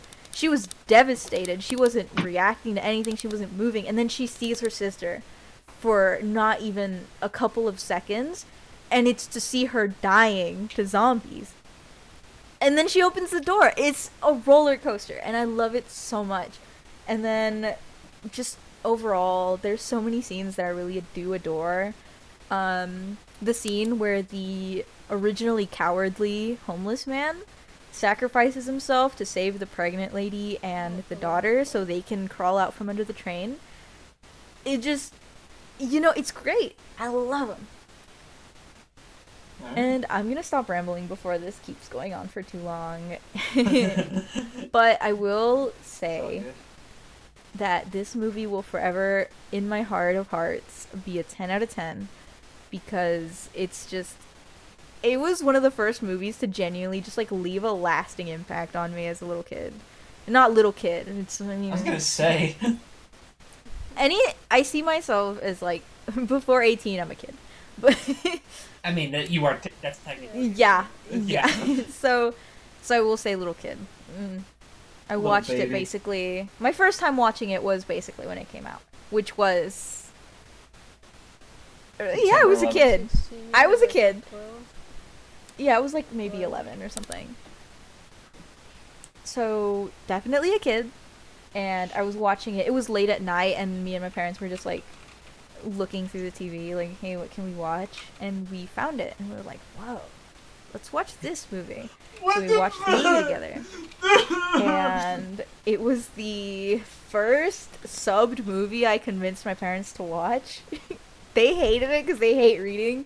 But I loved it. I love this movie so much that I was like, I'm gonna rewatch it, and I rewatched it without my parents' commentary, so it hit harder this time. And Hell then I was like, man, I love this movie so much, I'm gonna show it to my friends, like later on, a couple years later. And, you know, lo and behold, it still to this day is a favorite movie of mine. I don't know. I will forever be biased just because A, I love zombie movies. B, I love really good, like, I love the zombie designs. Like, I I don't figured know. you'd just say I really love good movies. I'm like, wow, that's crazy. Well, no, but I love good zombie design, and I love good, what's it called? Like, good tropes. Like, fast zombie, enclosed Zombie space. choreography. You may have seen it better in other movies. I haven't watched other movies. So it's forever my favorite. There. I feel like we should probably jump into the final thoughts, to be honest. Unless anyone has any objections to that. Okay. Alright, so overall, Train to Busan, yeah. 10 out of Personally 10. for me... Alright. Personally for me, I think it is a very well-acted, well-directed, decently written, and overall a pretty solid zombie film. I struggle to fully connect with it in all aspects, but it's not enough for me to call it... Hate Koreans. You're just racist. Yeah, you got me. Yeah, You got me. I can't really connect with these characters. Yeah, because it's just about the zombies, not about the actual living people. That's But- you're racist. I want to hear from you, Self. Anyhow, Look, I'm looking. I was born with a racism is and I did not let it get me. But you, Whoa. where it's not, and you let it, and you found it yourself. Anyhow, like this, I think Train to Busan is pretty solid. Definitely not as passionate as you two are, but I think that's fine. Anyone else want to describe their final thoughts? I really like it. The first time I watched it was with my friend Ellie, because it's her favorite movie. And I Is think... it Dermot? No, my friend Ellie. I was being silly. In like high school. See, I watched it with you guys. I watched it with Devin the last time I watched it. I think it's like a good movie to watch with people. And I like it a lot. And I'm presuming that 10 out of 10 is all we're getting from you, Kermit. Yup. Alright. If you need reasoning, just refer back to my previous rants. Fair. I said I'm more rambled, Give it but a 8 out of 10. I'm gonna give this film a nice, good old solid 6 out of 10. Decent. I'm gonna Fun. 6 to 9 your mom. Please do it to my dad at least. Like, not my mom. No. Your mom's nice. She's Yeah. getting an 8 from the back. By me. Just getting 5 big booms. I'm gonna 5 big boom your mom. I don't like this conversation anymore. So sorry to hear about your brother that died. He gets 5. Big booms. Boom. Boom. But yeah, 6 out of 10 for me. Alright. So, I think this episode has gone on long enough, so how about we just get to the next film picks and wrap up this little episode, eh? Okay. I have mine ready. Do you have yours? All right. How about you go ahead first, back? Why don't you say your first film pick? I think for mine I'll pick Legally Blonde. You said Legally Blonde. Hell yeah. Hell yeah. I That's watched oh, Amazing half of movie. it. you're gonna love uh, you're gonna a love month and that a half movie. ago. Oh, Yeah, I watched half of it like a month and a half ago, and I didn't finish watching it. hell yeah. That'll be a fun one to revisit. I haven't seen it since Yeah. like it's been a couple years actually. Alright. Nice. Fun. Um so for my pick, I'm gonna go with a movie that I recently discovered, but I feel like it'd be really fun to just talk about. And plus, I feel like it would go well with Legally Blonde, just because it's also a very, cheery movie. Probably need a break from all this depressing shit we've been talking about. Um, I'm going with a film called Happy Go Lucky, made in 2008, directed by Mike Lee and starring Sally Hopkins. I figured why not? Looks fun. And, yeah, that's all I got. Yeah, and I nominate every Godzilla movie ever What are you, because Robbie? because I'm totally gonna be here next time. Totally for sure. Fuck out of here. They're deporting me actually. Jason himself has deported me. Hey, Ah. hey. So I won't be here, unfortunately. But your husband's in the military. They have to keep you. Yeah, well, my husband's also Mexican. Do you think the government cares? So Anyhow. let's get married. I'm not married. He's got to find a way. He's got to find some rest to marry to get citizenship. Hell yeah. Hell yeah. Alright. So, overall, this was a fun episode. Easily our longest episode. I feel like we say this every time. It's because I'm the longest. You got that uncut. We've had men on before this. Ugh. Yuck. Am I right? You're by far the longest person that's been on here. Yeah. You're a very long person. I can only confirm 2 of you. You got a Whoa. big shat one. But yeah, this was I don't know Alex very well. he's gay as fuck, but also straight. But I don't believe that other aspect. Wiggly. I'm gonna wiggle him. Remember to wiggle your friends, kids. Well, not kids. Don't say that. If your kids don't watch this, you shouldn't be here if you're a child. Nobody watches it, bro. All right, remember adults, wiggle your friends. Tickle your friend's butthole every once in a while. Dig in your butt. Starting right now. That's actually good. Start digging in your butt, Squid. Alright. So this was fun. Can't wait for the next episode. You guys have anything you'd like to say?